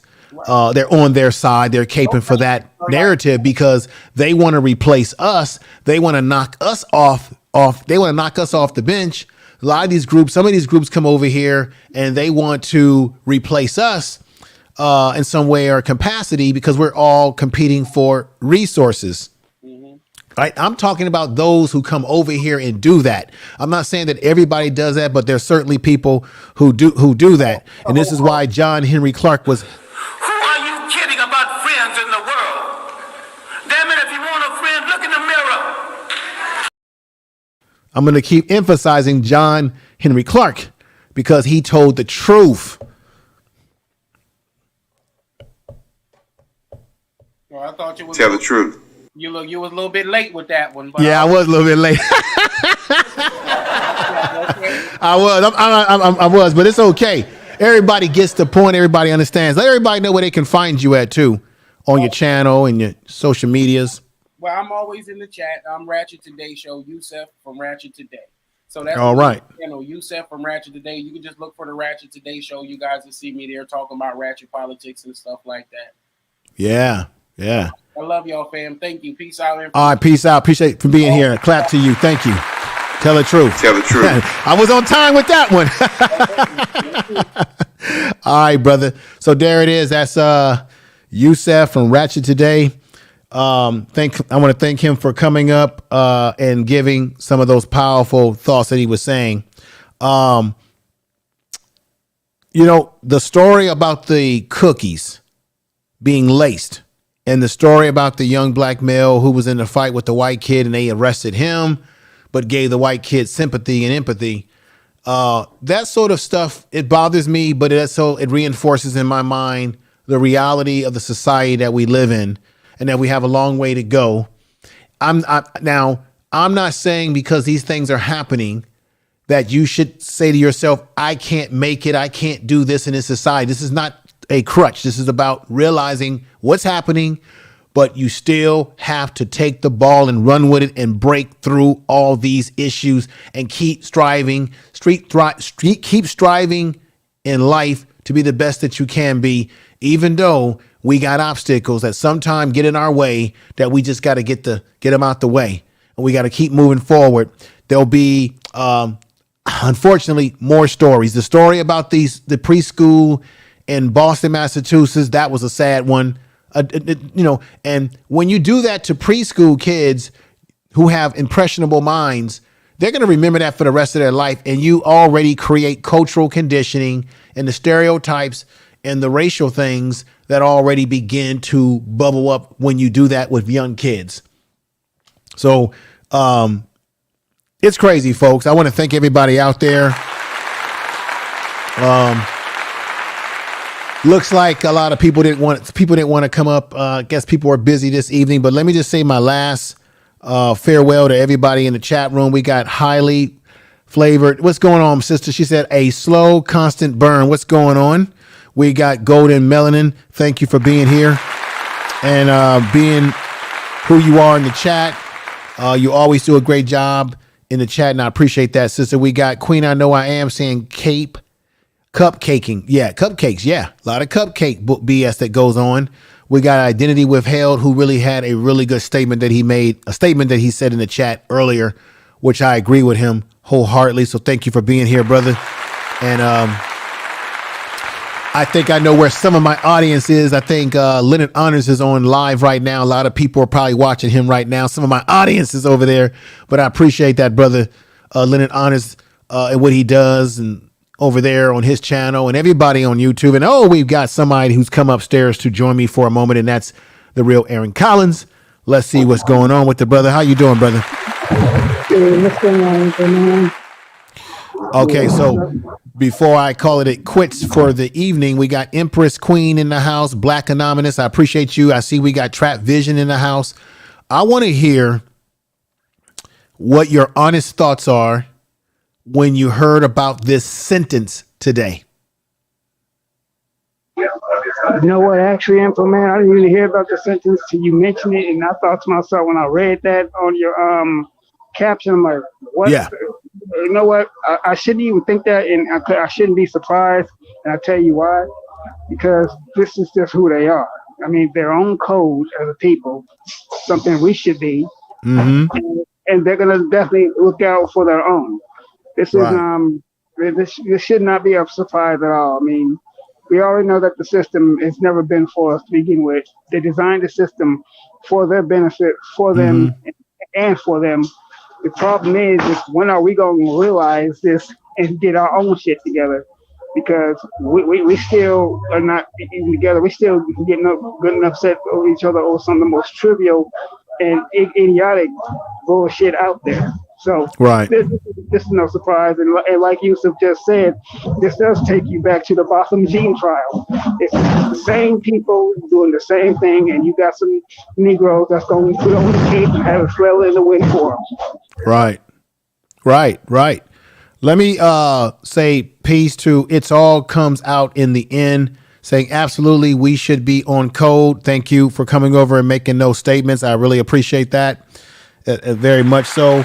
And we got Patience in the house, and Natural, and Trap Vision 3D is in the house, which I really appreciate that, brother, for coming over. Hey, Trap Vision, I really would have liked to have got your opinion about it, brother, your thoughts about the verdict today. Aaron, you must have been very busy today to have not known about this, because I was up early this morning, had some things I had to do today, had some time today, and had some places I had to go, had some extra time on my hand. Wasn't at the JOB today, and when I read it, I said, "Oh my God!" I'm gonna just be honest with you. I was mostly just asleep the whole day. Right, I hear you, because you're doing security and all that kind of stuff. I get it, brother. I get it. But I said why, but then I said no. This is exactly what I am not surprised to expect could happen, because we've had many other cases where justice was not rendered. In my opinion, and for everybody in the chat room, and what's going on, just be real. Everybody in the chat room that's here, everybody that came out, I appreciate you coming over. Even those that I wasn't able to shout out. In my opinion, my humble opinion, she got off easy with $1,000 fine for taking a young man's life. And as I played earlier in this broadcast, there was an expert who said that she already had her hands on that gun for a good amount of time. So it wasn't like it was just a mistake by mistake. She was playing around with that gun the whole time. That's why she went to the gun, because she was already thinking gun when she encountered the brother. You see what I'm saying?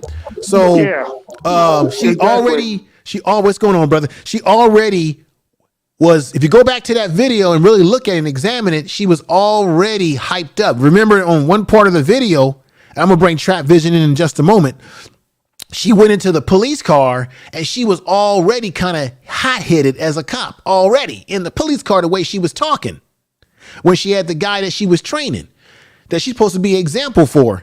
And she was already toiling around with her gun side. So she did exactly what was going to happen when she was doing that, just as the expert said. Let me let you hear this, Real Aaron Collin. If you didn't hear this part, you might have came in late, because I played this a couple of times. Here, let me let you hear this, and hopefully this thing is working. Here you go. Do that based upon what I saw from the video.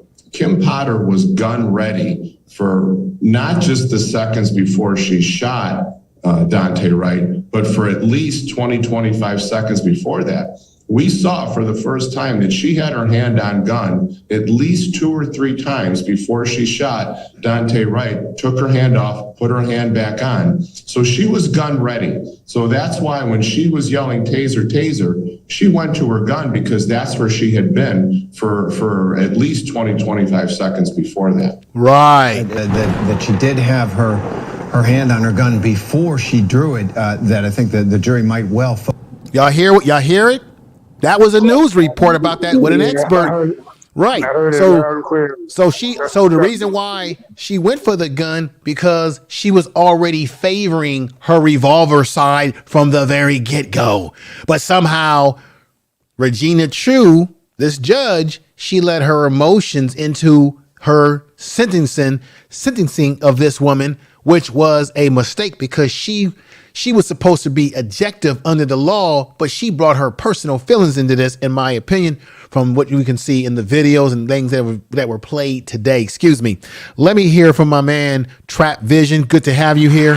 What's up, man? Thank you, man. I appreciate it. Let me say this. I remember when it first happened. And for those of y'all don't know, I served in the military, and I served as a part of the police force when I was in Iraq. Okay. One thing I know about your weapon, you check your weapon all the time. When you train, you check your weapon all the time. You break your weapon down, you clean it. Listen, your weapon is an extension of you. My son, he's in college. He just asked me, he said, Dad, did you take pride in your weapon? When I said, listen, it wasn't so much that I took pride in the weapon. My weapon was just an extension of me. That weapon did not leave my side. So that was a cop out. That was that was garbage, first and foremost. Second, murder porn is a thing. People are very insensitive to what's going on about people just getting killed out in the street. You know, statistically, you see it. And let's say that there's one black in every state that gets killed every other month. Okay. It really don't matter if you minimize it. These people are like our people that look like me are getting killed for whatever reason. And nobody, I mean, it's funny how you can cry your way out of murdering somebody. That person will never come back. That person's family has to deal with that. I mean, when I say it is the nastiest thing in the world, it's one thing I used to tell my soldiers, before you shoot anybody. Now, we were in Iraq. We were over there with the enemy. Before you pull the trigger, that face right there says, my fake emotions, and I'm calling it crocodile tears, my fake emotions is more than your life. It's more than your future. It's more than your family's grief. It's more than anything that your community can feel, because we don't care what your community feels. We don't care about the ramifications of this. I mean, how many brothers and sisters have been killed out here that could have been a lawyer, could have been a better cop, could have been anything, could have cured cancer. You know what I'm saying? You don't know what the potential of these people are, and they are so ready to just shoot all the time. Now, her with her hand on a revolver, she wanted to kill him off top. It is. You know what? I read this paper before, and it said, "Hey, death to the Westerners. It is an honor to kill somebody from the West." And I'm gonna tell you what they used to call me when I was in Iraq. They used to call me Satan, the Black Devil. I played no games with them people. I respected them. I respected the fact that I was in their country. I said, look, I'm doing my job. Uncle Sam sent me over here to try to help you guys. Now, don't take it personal, but I'm doing my job. And I came back home and I left it at that. There's no come on now. Yeah. You know, wait. Prime example. Somebody just left on my message board the other day when I was talking about those two guys down there. What was it? Mississippi? Was it Mississippi where the FedEx driver, the young brother was dropping off? He was dropped. That's another thing I wanted to bring up. You got the FedEx driver who was shot. They tried to shoot this young man. Luckily, he didn't end up like Ahmaud Arbery. Another incident. Here's the other thing. It was a copycat. They did not. They said it wasn't. The crime was so minimal for what they got. $100,000 bond and then $185,000 bond, and they bonded out the next day.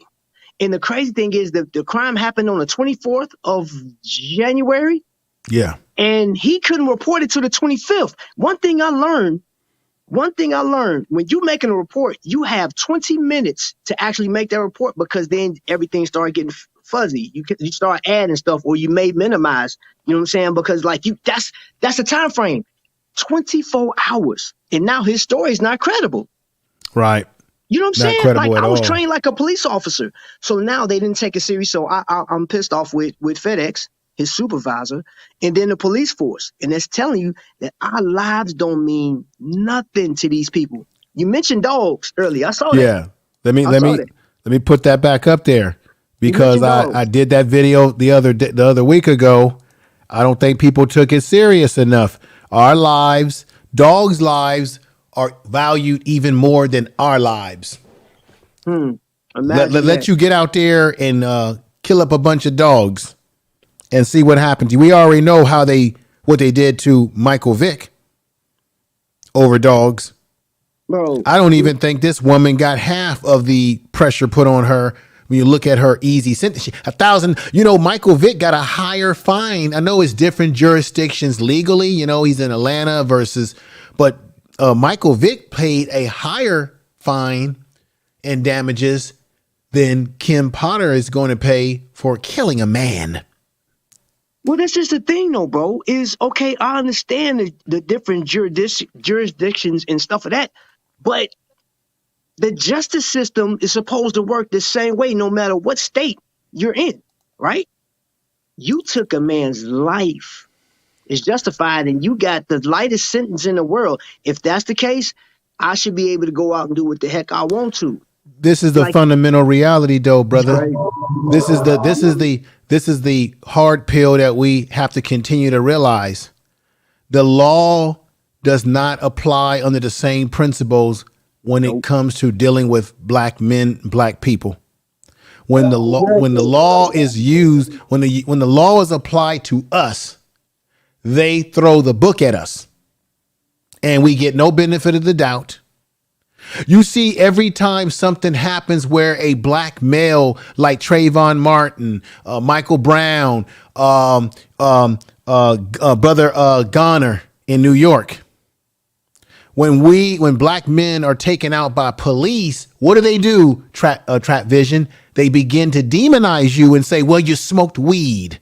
What does weed have to do with what happened to Trayvon Martin when you got white folks getting high off of methamphetamine and they call it a medical problem? Okay. Let me Don't ask forget you about this. Tamir Rice either. Within 2 seconds of them pulling up, they just gunned him down. Right. 2 seconds. Right. Let me Tamir ask you Rice. this. Let me ask you this. And you guys can look this up yourselves. Trayvon Martin, and I call him that's our baby, got killed, right? And I'm listening to the phone call, and they said, "Are you following him?" He said, "Yup." They said, "There's no need to do that." He kept going, right? Right. And they said under that Florida law, that Floridian law that they have, saying stand your ground, he kills this young man. And you know what happened? That I didn't find out until maybe 11 months ago. The gun that chump, I'm gonna just say that chump, killed him with went up for auction, right? Yeah. And not only that, there was a company that they were making target practices of a guy in the hood with Skittles and stuff coming out, and that thing was Right. like a high seller. Right. A couple of years ago, I did a video on it. I think you might remember this, Real Aaron Collins. They found out in the state of Florida, you probably heard about this too, Trap Vision, that there was a police department that was specifically using black men as target practice as part of their target training. And these were black men that I guess had trouble in the law. And then what happened is how the story really broke out is that one of the men that was on the target practice sheets that they created, one of his family members saw him on it. So they filed a lawsuit. And he said, yeah, years ago I had some problems in my life, but I changed my life around. But then he says, this is how police see us as animals and as targets when they are at the police academy or in some type of training where they're shooting targets where it's black men on the targets. Then you wonder why when they go out into the world, they still see us from their training as the enemy. And then they already come into the police department sometimes feeling that we are the enemy. And then we forget that in 2006, it was the FBI that said that they know for a fact that there is a lot of white nationalist groups that have infiltrated into the police departments around this country. And in Los Angeles, Aaron knows this, the sheriff's department in Los Angeles is known to have gang members in it from these white nationalist groups. Oh, yeah, which is why you always have things happening in Los Angeles with us in the damn police. Matter of fact, there was one time in the LAPD they had a group called the Skull and Bones. It was part of during the whole Rampart scandal. This is long before I moved there, but I know about the Rampart scandal. But even recently within the county sheriff's department, I think the former Charles Baca, he was fired because of corruption within that department, because they were framing a lot of the Mexican nationals there too. Right. Let's not forget. Remember, there was a time when they were doing some. They would do these YouTube poses and stuff. They call it Trayvoning, where they would take pictures of people laying down with some Skittles in their hand. They call it Trayvoning. And you're talking about a police department, real Aaron Collins. I think the family, the wife of the late Kobe Bryant, they're upset with the police department down there because they've been showing his remains of his body at their police banquets and various other things they've been doing, and the family's not cool on that. What's going on, Erica? See, this is stuff that goes on in these systems. So, when you have that sort of stuff going on, now you can understand why black women and men can be shot like this and can be discarded and treated lower than animals, like dogs. This is why this continues to happen. And these police departments are infiltrated with people who have certain views about us. Like I said earlier, she quit at the right time, Aaron Collins. She will be getting her pension as well from the police union that she was a president of, that she quit. And she quit the police force at the right time to secure her pension. So she knew how to work the system, even at the same time that she was looking at possibility of going to prison. But wow, can you believe it? She going to prison for taking a man's life. And you would think that because she's a police officer, she should be held to even higher standards, especially a training police officer. She's going to jail for 16 months. 8 of those months at home on police supervision, and she'll pay $1,000 fine, and she'll be able to live her life and move on for killing a man over an air freshener stop in a traffic stop who did not have a weapon. Even if he ran back in that car and drove off, they had enough information from the young man to be able to track him down to his family's house and proceed with whatever fine or arrest that they had to do. Oh, let's not forget about Betty Shelby either, who she killed a black man whose car simply broke down. And now, from what I heard, that Shelby, she's now teaching trauma classes to police officers who have shot people. I mean, she's not serving time. But back to Potter, I bet you they're going to put her in one of those country club type prisons where Martha Stewart was. Sir, you might have missed one of my videos when I talked about this situation before. When she went to prison where she was smiling, they put her in a sympathetic female prison where they do rehabilitation and they do knitting and they have all these different classes. And I'm not hating on rehabilitation, but they didn't put her in there with no hardcore women that's going to bump up on her. Okay. I remember information, man. Yeah. I remember when you did that. She ain't going. So, and because she's a cop and because they gave her this light sentence, they ain't putting her in no hardcore prison where the women going to bump up on her. And if they do, they're going to put her in protective custody. I know this for a fact because of the kind of work I do. That they're going to put her in protective custody, make sure nobody touch her. She'll be high profile. But they'll put her in a prison where there's other ex-cops. See, who will be sympathetic to her situation. So, Trap Vision, I want you to, yes, sir. 'Cause I'm going to get ready to conclude this broadcast today, but I want you to give us your thoughts as we conclude. You know what? I was just listening to Kendrick Lamar when he said, "We gonna be all right." We gonna be all right. I literally just got. So I was listening to you earlier, and I just did a video because I wanted to talk about this Super Bowl thing, and it was very symbolic. The entire halftime was very symbolic. And in this video, in my this is my thoughts towards our people. in 1800s, like 1869, we weren't allowed to come into the NFL. Period. Right. We were banned. Right. Fast forward to that Super Bowl. Not only were we were there in an abundance, and there were a number of people celebrating with us. There was only I would say a minute amount of people that complained about it, but their voices are very loud because they do have some powerful people. My thing is, if we just stop being separate, okay, here's the deal. This is why I don't agree with Morgan Freeman. Talking about, you want racism to go away, ignore it. We ignored it for too long. It's too late. Let's get it. We need to come together, and I'm not saying, hey, look, families of other ethnic groups put their money together, they put their minds together, and they make it happen. They own construction companies, businesses, and all kind of stuff. Now, you may not want to be a businessman, but if you want better for you, you got to do better, man. All the people that didn't die for us, we cannot waste that now, and it has not been more important now to stand up together. Look at it. We dying in the street. Right. Down the street. So, man, I just implore people, man, look, we got to. Right. We got to figure out. We got to figure out the formula. But I think it starts with family. Yes. It starts with what you do as an individual man and woman in your household. Prepare your kids in the household. Put that seed in their mind as they go out into the world. So if you say, how do we do this? It starts with family. It starts with you as the individual. Trap Vision. I want to tell you to do something because I'm going to be doing a video on this on my podcast channel.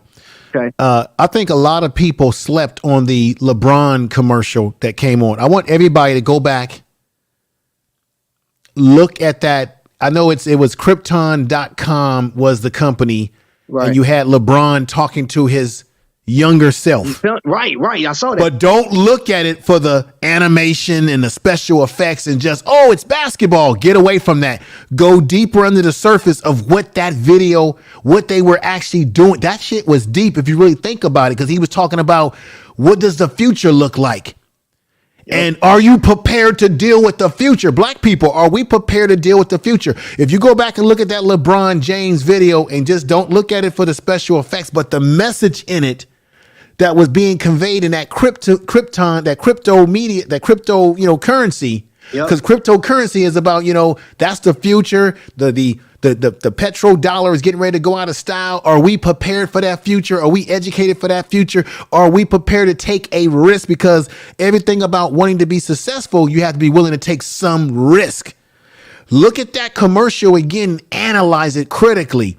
That commercial, if you look at all the commercials that was on there, you had the Matthew McConaughey one where he was saying, the hell with space. We need to be cleaning up what's down here. That was a deep commercial too. If you really look at it on a deeper surface, what he was talking about. Yeah, most definitely. That was deep, but that LeBron James one, go back and examine that. You might want to do some content on that yourself. That was deep under the surface. If you really look at what they were saying in that video.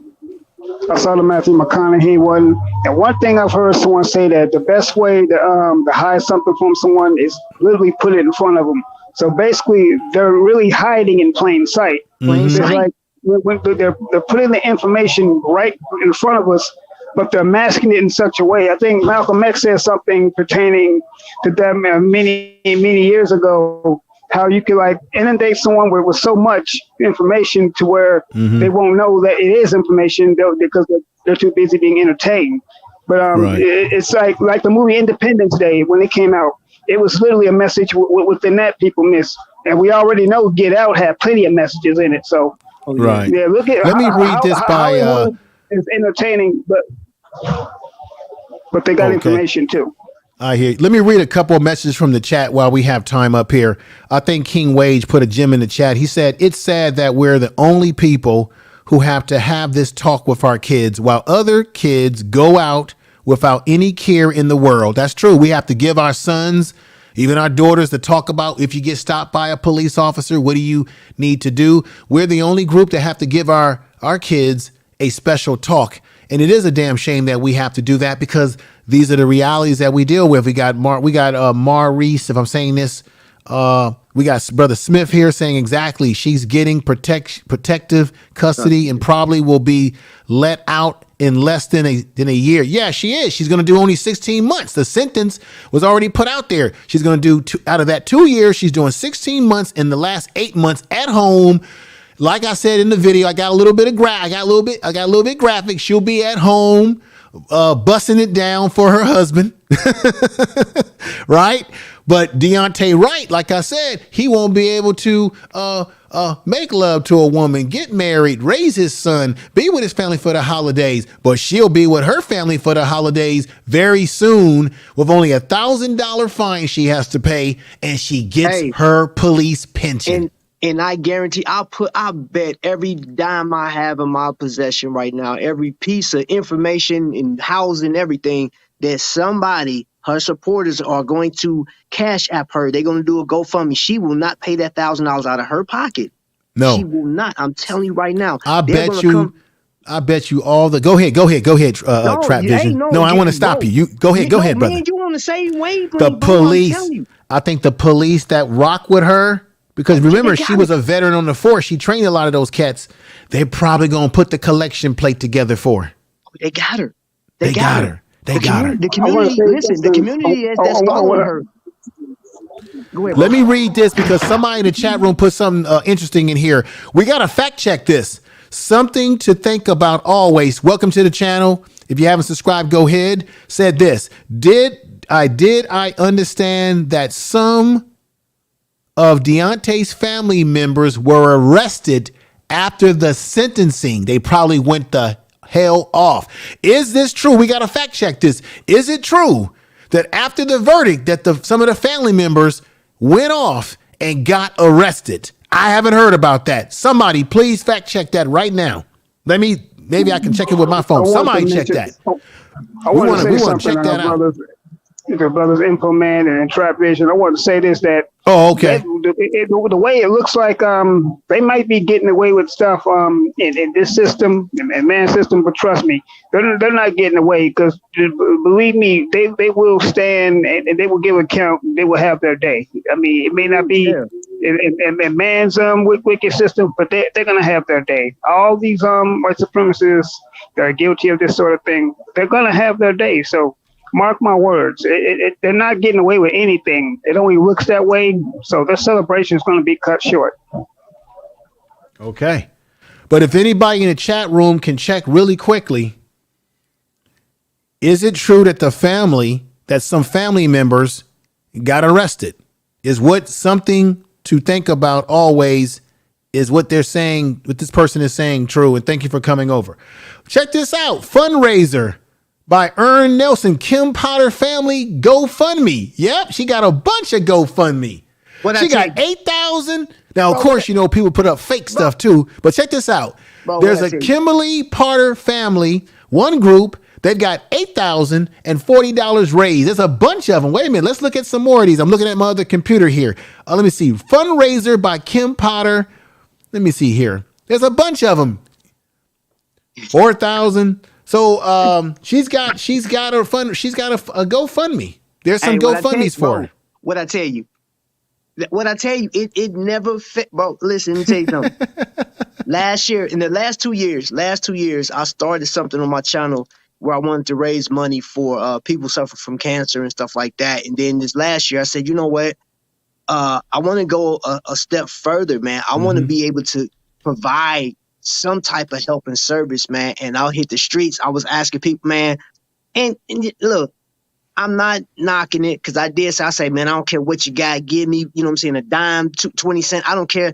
I just want to help these folks. And there was literally somebody gave me 11 cents.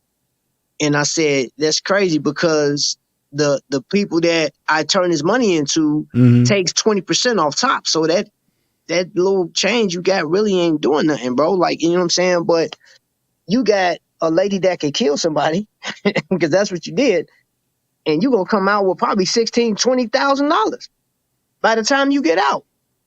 And of course, they were like, oh, she got out on good behavior, man. She probably do like 8 months in that joint and come out. Check this out. You have an organization, Trap Vision and Real Aaron Collins, and everybody listening. Support Officer Kim Potter, Suburban Law Enforcement. So you got these law enforcement groups around the country, not just where she lives at, that are trying to raise money for her. The LCLU statement on Kim Potter verdict, they got a statement. What they saying? What they gonna do about it? What you gonna do about it? What they gonna do about it?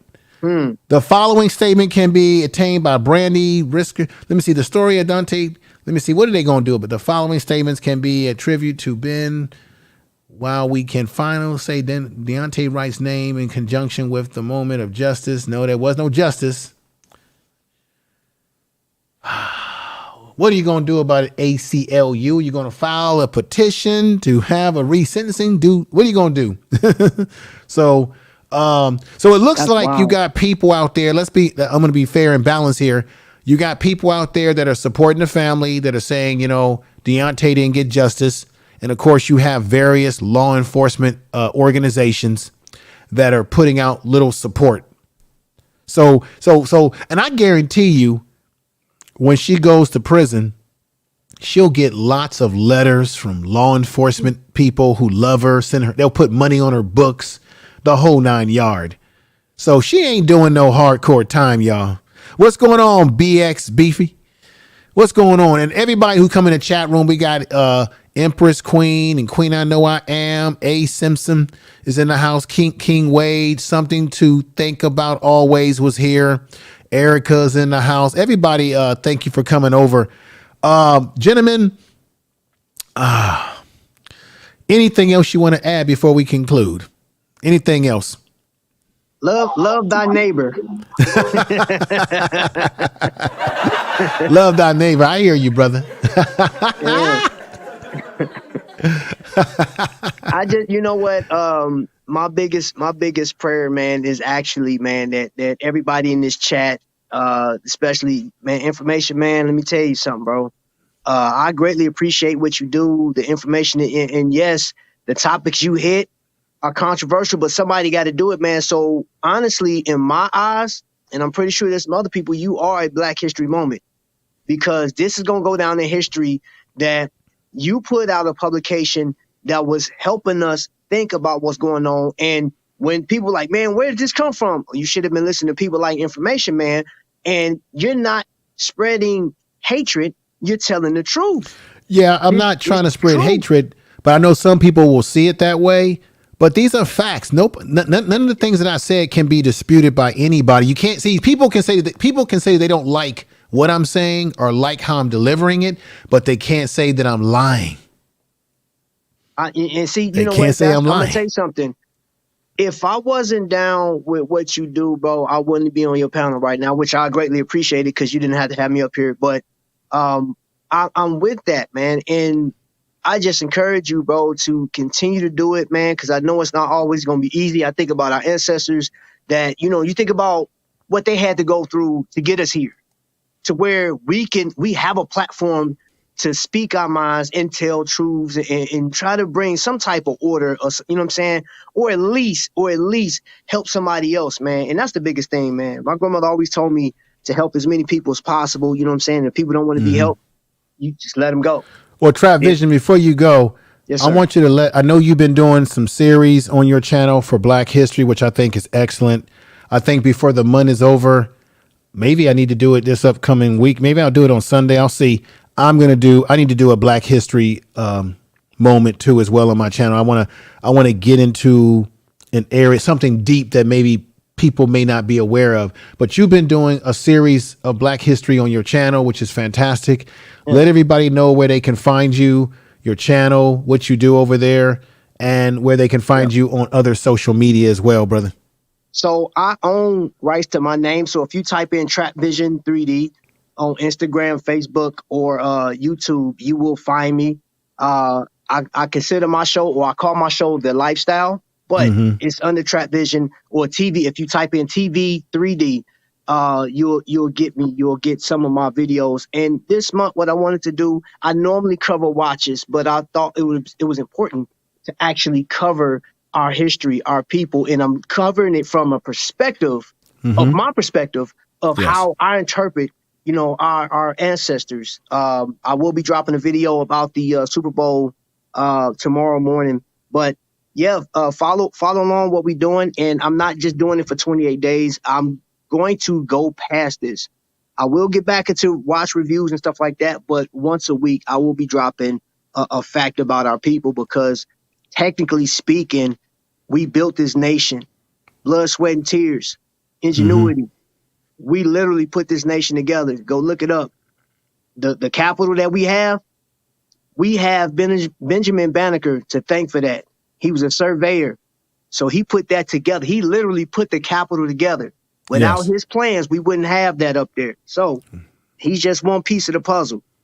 So I do encourage you to you know what I'm saying, to knock it out. George Washington Carver is another person that he took a peanut and made all type of stuff. He made shampoo.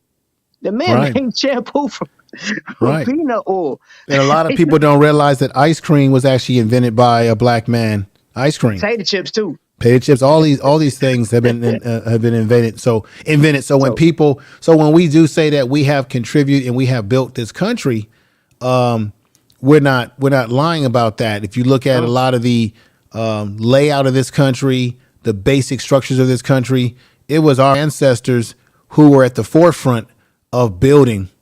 And everybody out there, do some research about you probably heard about this too. Do some research, deeper research into the Statue of Liberty in New York. I know it was Professor Jeffries, and he was a Black Studies professor, I believe at New York University or New York City College. And he did extensive studies showing that the statue in the harbor was not the original statue that the Frenchmen had designed. The original design was a design, of a black woman breaking the chains of slavery, because his goal was to introduce this statue to America to say, wow, you ended slavery. So it was more of a beacon and a homage to America ending slavery and a celebration of our people. When he introduced the original designs, the United States government at that time could not deal with it, would not deal with it, did not want it, because they would not want a statue of a black woman in the harbor. So when you look at the Statue of Liberty, when you go to New York, ladies and gentlemen, realize it's supposed to be a statue of a black woman breaking the chains of slavery. And so when we hear the story of Ellis Island and give me your hungry, give me your needy immigrants, it wasn't originally supposed to be this celebration around immigrants coming over. It had more to do with the original people here were black people that built this country, and the United States government wasn't having it. That was the original design. Nobody wants to talk about it. Nobody wants to examine it. America doesn't want to deal with it. And this is why critical race theory is important, because they want to stop black history. Right now, you have my man who played in Roots, who does the Reading Rainbow. He had to do a PSA video talking about how, I can't read this book to you because it's been banned. You know, they're banning books in Texas right now. They're burning books. That's Hitler type stuff. And they are focusing on books written by black authors. There is an attack on our history right now. I think in Oklahoma, one of these southern states, they're saying that the parents are being given slips when the kids go home to opt their child out of learning black history. I think it's either Oklahoma or one of these little backward southern states. They want to opt them out of black history, give the parents permission to write a letter saying, I don't want my kid learning black history in America today. You know what's crazy? You mentioned Oklahoma, and they told a story about the Lone Ranger. Y'all look up a story about Bass Reeves, the real Lone Ranger. He was a deputy, a sheriff, and he went out. He was the first black man deputized in Oklahoma. And his job pretty much was to go, he was a lawman, going out finding all these people causing trouble, man. And that story is crazy. He even got comic books that you can find them at Walmart. They're like $4.98.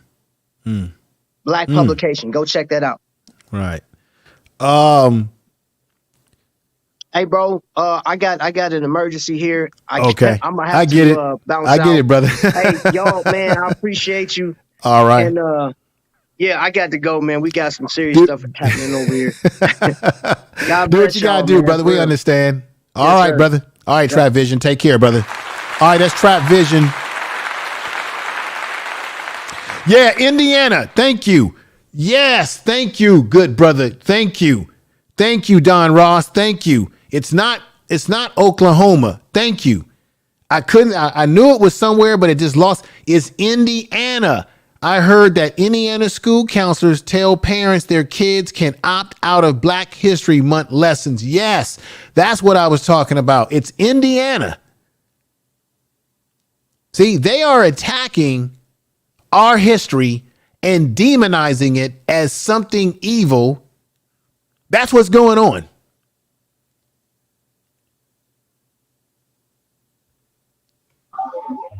Not only are they trying to, they're attacking our history, they're trying to literally blot us out of history. They're trying to completely erase us from existence. And I wanted to say, info man, that let's not forget about Amir Locke. He was another brother that was killed in his sleep by the same police department that killed George Floyd, the Minneapolis PD. They had the wrong apartment and they were executing a no-knock warrant at the time. So that situation is being investigated. It's ongoing right now too. Right. Man, I'm just glad that brother sent that message. It made me remind me of the right place that I'm talking about. We got so many things going on. It's like there's a lot of stuff that I want to cover, but it's so much stuff going on. I feel like my head is spinning, Aaron. Like I don't know what to talk about. There's so much stuff going on. I can't keep up with it, man. You know what? I mean, I can't. I can tell you what they want to talk about. They want us to focus on the antics of Tommy Sotomayor and the Fresh and Fit show instead of focusing on what we're talking about right now. That's what the situation is. See, that's why we don't get to see. That's why we don't get to see as much about what's happening, because they want us to talk more about the buffoonery and the coonery and not the real deal stuff. Let me tell you what's going on YouTube, real Aaron Collins. YouTube likes to promote the buffoonery of Black people. So that whole Fresh and Fit thing with Tommy over there, that's getting all kind of traction. Everybody talking about it. I get it. It's drama. I get it. And YouTube promotes that. They push it. But check this out. The stuff that we talk about on these panels or on these channels, YouTube will penalize us. They'll demonetize our AdSense or whatever. If our channel is monetized, they do all these things to us. But then check this out. If you got a desktop computer at home, open up your YouTube browser, and I want you to scroll down to the left side of that browser where it says YouTube Live. Do you know, ladies and gentlemen, these are the things I'm going to be talking about on that other channel, the Info Media. YouTube has this YouTube Live page where they rank the top live streaming videos that are going live right now. And they rank them like you're the number one live stream, you're the number two live stream in the world. Check this out. YouTube will penalize us for talking about controversial issues. But you got on that YouTube live stream page, you have people over there that are talking all this white supremacist talk, right-wing talk, and they'll talk greasy about us. And they got their shows ranked up in the top ranking of YouTube. So there's a bunch of shows over there. When you listen to them, you say, oh, okay, they're on this over here. Oh, they can talk about the virus and call it by name and have a different opinion about it and say it's not, and say all kinds of things, but their channels don't get knocked down. They don't get penalized. Even, you know why? Because YouTube puts them to the front of the top of the food chain. Why? Because they've got 1 million subscribers. They got 20,000 and 30,000 people watching. YouTube makes money off of that.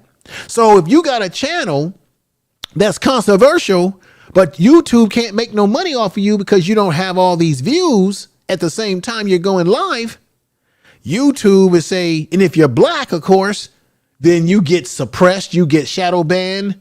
But Aaron, they got all these other channels like Steven Crowder. He was over there one night talking cheesy about Dr. King, and all the white dudes on the channel was talking and, oh, Dr. King, Dr. King was, he was messing around with prostitutes. Oh, Dr. King said this, and it's, Dr. King might have been using drugs. They were saying all kind of cheesy things on Dr. King Day. Yeah, don't even get me started. Did YouTube shut their channel down? No. Then they're over there talking about this virus. If I talk about the virus and have a different opinion about it, they'll shut the channel down or they will delete the video. But those guys over there can talk about any and everything and nothing happens to their channels, and YouTube pushes them right up to the food chain. So what I'm telling everybody is that YouTube is favoring these type of channels who spit out misinformation as well, while penalizing the rest of our behinds. I'm gonna say it one more time, now, man. Their own code, and when they have the complexion for protection, just like the owners of YouTube and Google, they're gonna look out for each other. The question is when are we gonna do the same damn thing? I mean, they're doing what they're supposed to do. When are we gonna do what we're supposed to do? Right. So you got somebody like a Jason Black or a Professor Black, and they talk controversial things about what's going on politically, social in this country, and they get their channels are not being put out there in YouTube ranking, even though they're getting a lot of views. But then the white boys can talk all kind of greasy stuff, and they're on that page 24/7 a day, 365 days a year. So that lets me know that YouTube don't treat everybody the same. YouTube be on some BS as well. They implement. Remember when you were saying, you said this, you brought this up a few years ago, how you were talking about how the white channels, how they look out for each other, bring each other views and stuff, and even recommend each other. Right. And then we don't do the same thing. They're still doing that. You said that. You why is it that when you have big channels on YouTube, whether it's Tommy, whether it's any of these guys who have these huge channels, why, instead of them beefing with each other, like, there was a beef between Kwame and Tommy, and there's this beef with bigger channels.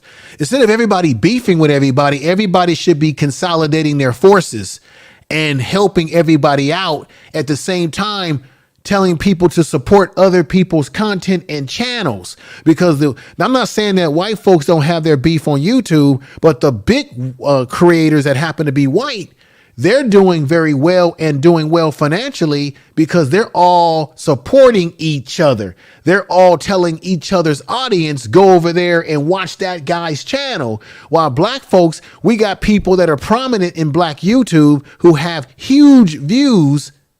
And when we get popular, all of a sudden we forgot where we come from. We don't shout out anybody anymore. We don't say, hey, go. Now all of a sudden we get big and bad on our seat. And we forget that at one time you didn't have all those followers, but now you got them. And now you don't even.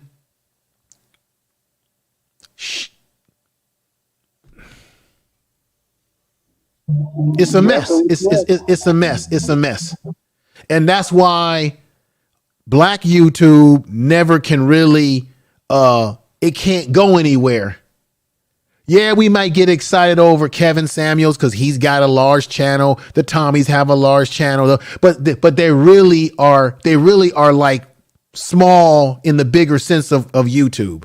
When I go into the ranked YouTube, you got white boys over there getting 30,000, 45,000, 50,000 people watching at the same time, 60,000.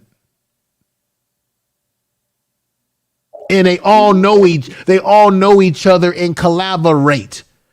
They're all giving wealth to everybody. Black YouTube, you get a few people who doing real good, and everybody wants to stay in their own little tent. Nobody really wants to support people.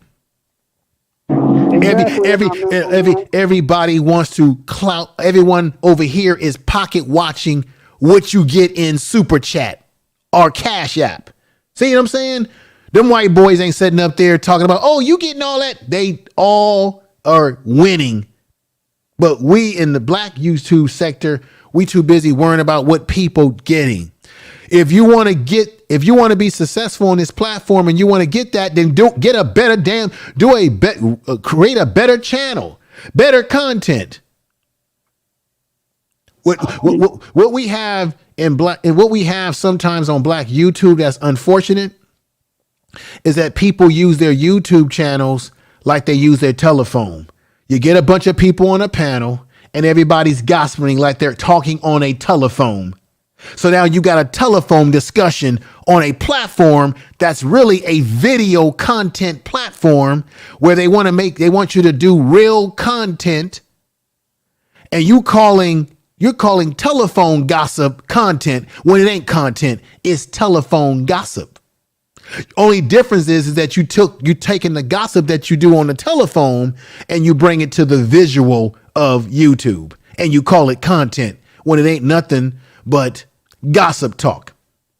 Exactly. And YouTube ain't pushing that unless you got millions of subscribers and they can make money off of you. And you know what? And I hate using this terminology, info man, but just for the sake of the audience, the so-called black sector of YouTube, we are the only group of people that have different factions. Like you got the divestment movement, you got right? The manosphere, you got the beef sector, you got this sector, and you got that sector. Why are we still further being divided? I mean, as a people. Well, I'll tell you right now, I have yet to find any channel on YouTube where you've got white women talking about how they want to divest from white men. I have yet. Now, of course, you do have white manosphere channels where white men are talking. Yeah, you do have that. But I don't see this whole ideology that we want to break our race up. So even when the white boys are talking about they don't want to date no more, they want to go their own way, they want to be MGTOW, you don't hear them saying, well, let's just break our race up. But black people, not all, some of us get on these platforms and we talking about breaking our group, breaking ourselves up as a race. It's nonsense. It's goofy talk. How can we afford to talk like that on YouTube when we can clearly see that a white kid attacks a black kid, the black kid gets arrested, the white kid gets talked to like he's a preschool kid. See, when that stuff is going on, we can't afford to be sitting up here beefing with each other. We got bigger fish to fry. We got bigger enemies to deal with out here in this world. Tell the truth. I know people don't want to hear this. It's preachy. I know it's preachy, but it's the truth. Tell the truth. Thank you, everybody, for coming over tonight. Golden Melanin, Queen I Know I Am. I gotta get the elder on. I should have contacted the elder and had him come over tonight. I would love to get his perspective on this situation. I know he probably went live like he does and said what he had to say about it, but I definitely have to. What's going on, Peggy? Thank you for coming over. Earl Owens, the whole crew is in here. King Wage saying great stream. I thank you, my brother. King Wage has a channel. Make sure y'all check out King Wage's channel program. Aaron, it's a lot of things that bother me that I see and I say, man, why can't we think about have an attitude of let's win as individuals, let's win collectively, let's win together. Why can't we focus on how we can win versus how we cannot? That's why I brought up the LeBron James commercial, because there are some people who watched that commercial and it went right over their head. If you go back and look at that commercial and really look at it critically and what they're saying, that shit was deep. That shit was about the future. Right now in San Francisco, where I lived there for over 30 years. Ladies and gentlemen, in San Francisco, King Wade, you know this, you in Oaktown.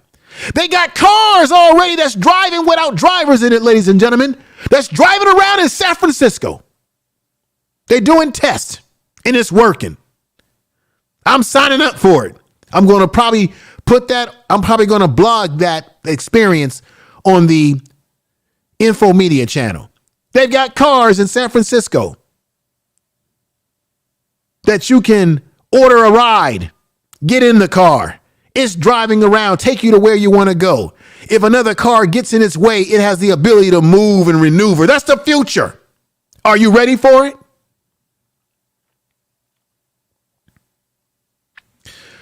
Thank you, Aaron Collins. I got to get out of here.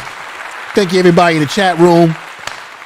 Identity withheld. I guess I'll see you over. Is Nappy Yankee doing something tonight? I know that a lot of people are watching Leonard Honor, because there's a bunch of people that follow me that go over and watch Leonard Honor, and I know that Leonard Honor had a big show tonight. He's probably live right now still talking about Umar.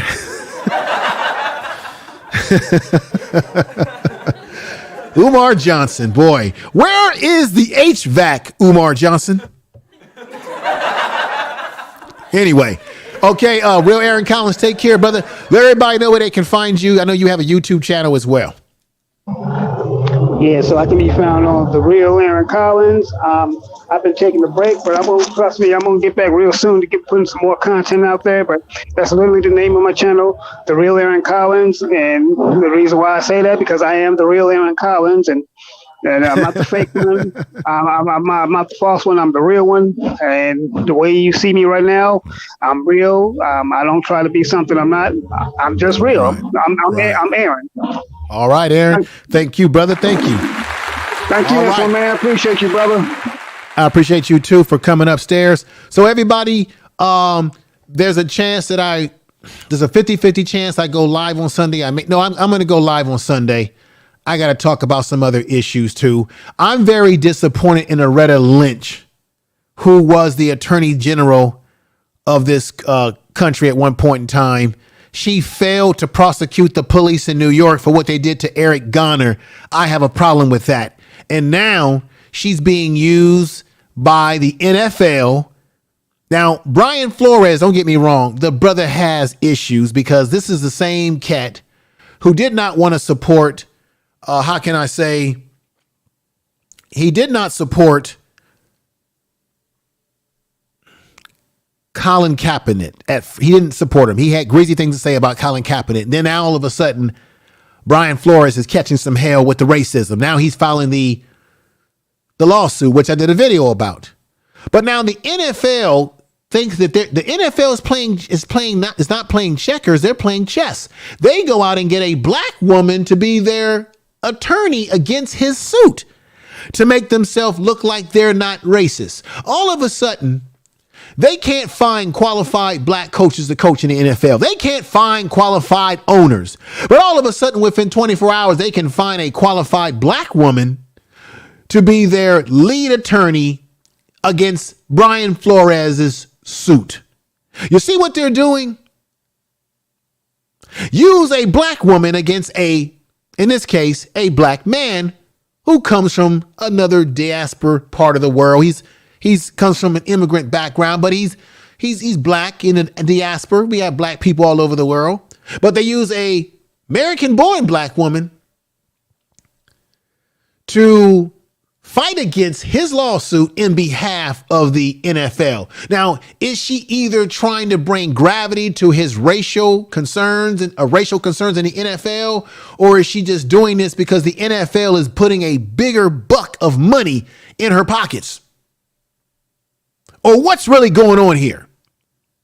Maybe I'll go live with this issue on Sunday and examine it a little bit deeper. Or maybe I'll go live on some other, and we're going to find out. I'm going to dig into some other issues to talk about on Sunday.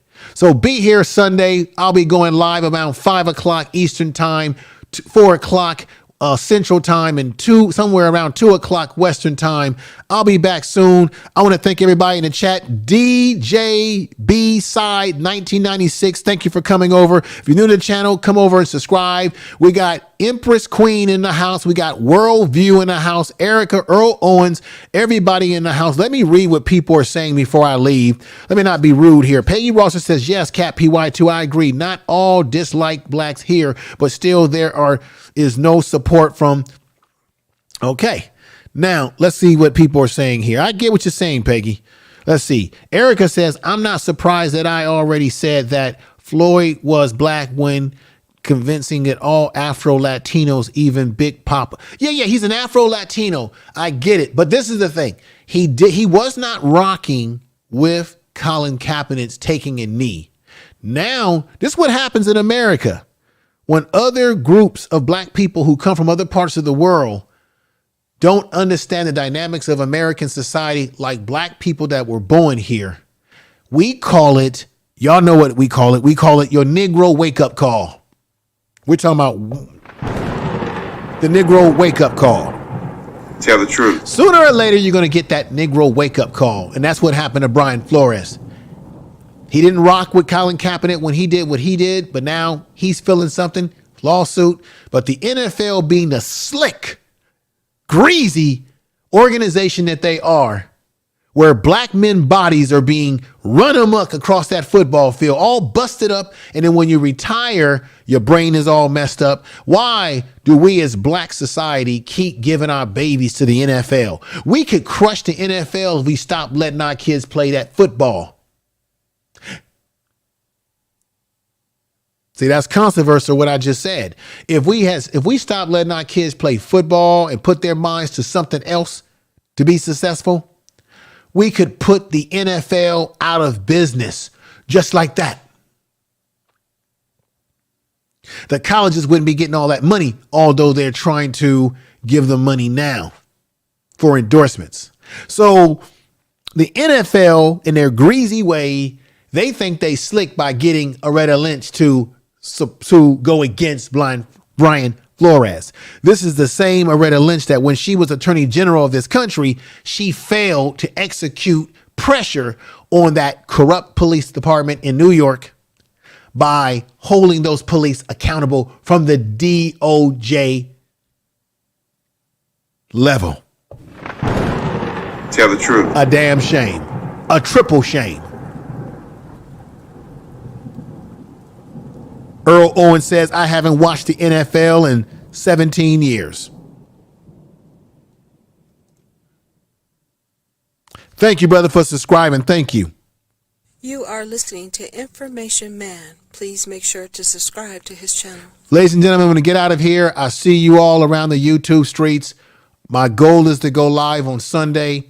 I think I'm going to do some research and figure out what particular story or issue that I want to bring to the table on Sunday. So I thank you all out there for listening to this program tonight. I had to go at it. I had to get into it. It's a shame that this woman right here is getting off easy, as you see her cheesy smile. She's getting off easy. 16 months in prison, 8 months at home where she can get busy with her husband. I'm keeping it real with y'all. $1,000 fine, and she'll be getting her police pension. I got to be honest. She had the last laugh.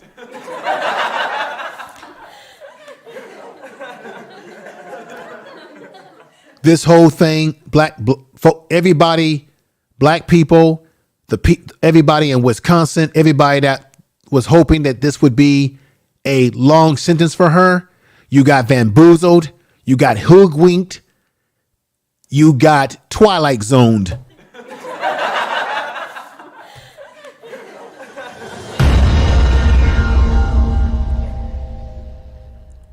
And all it took was a sympathetic judge who was caught up in her emotions. No! A damn shame. Take care, everybody.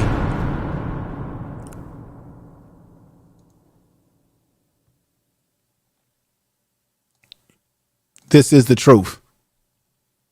Have a great rest of your evening. We're going to get ready to get on out of here.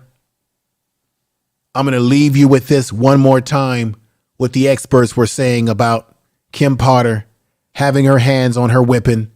Her hands was on her weapon the whole time, which is why she went for the weapon in the first place. Listen to this again. Do that based upon what I saw from the video.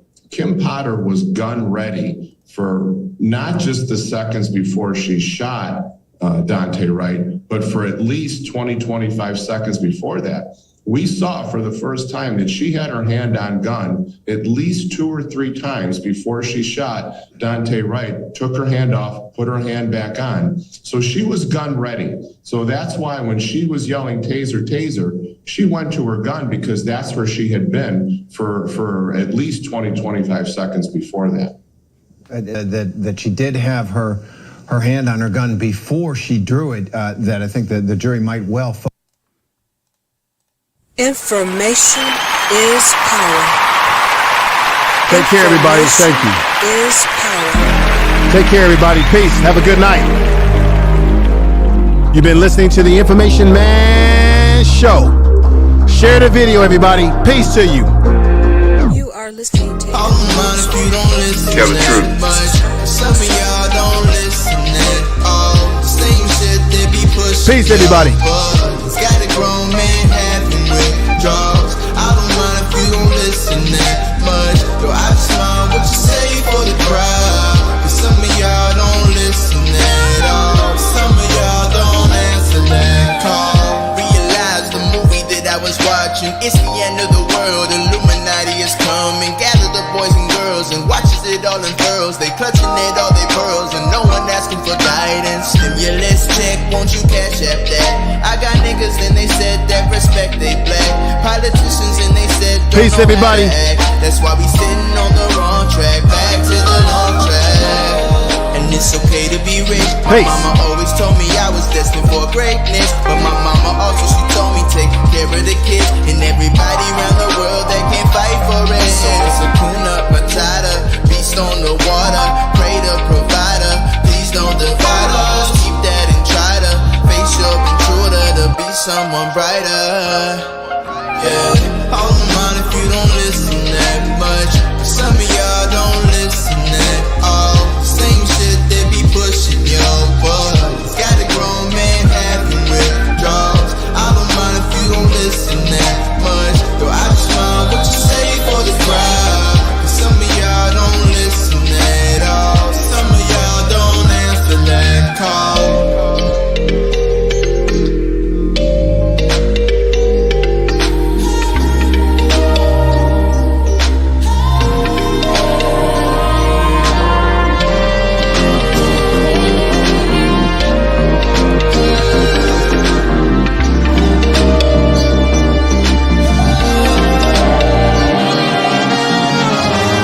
Tell the truth.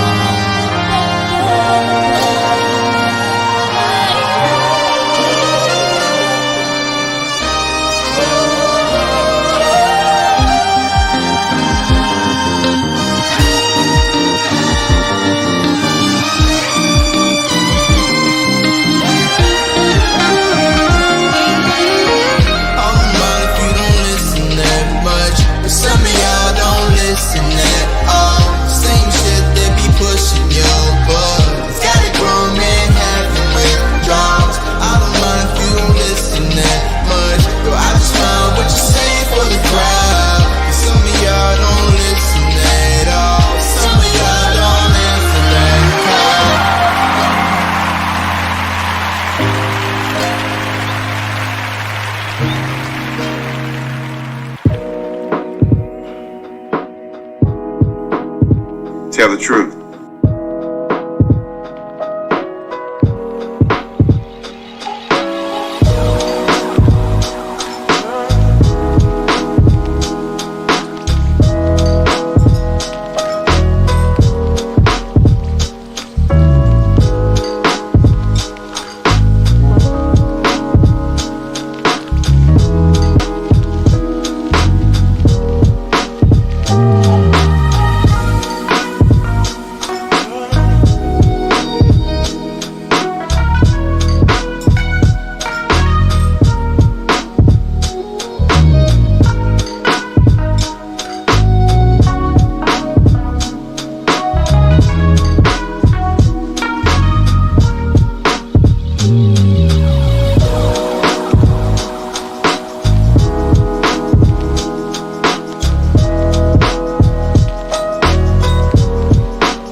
Tell the truth.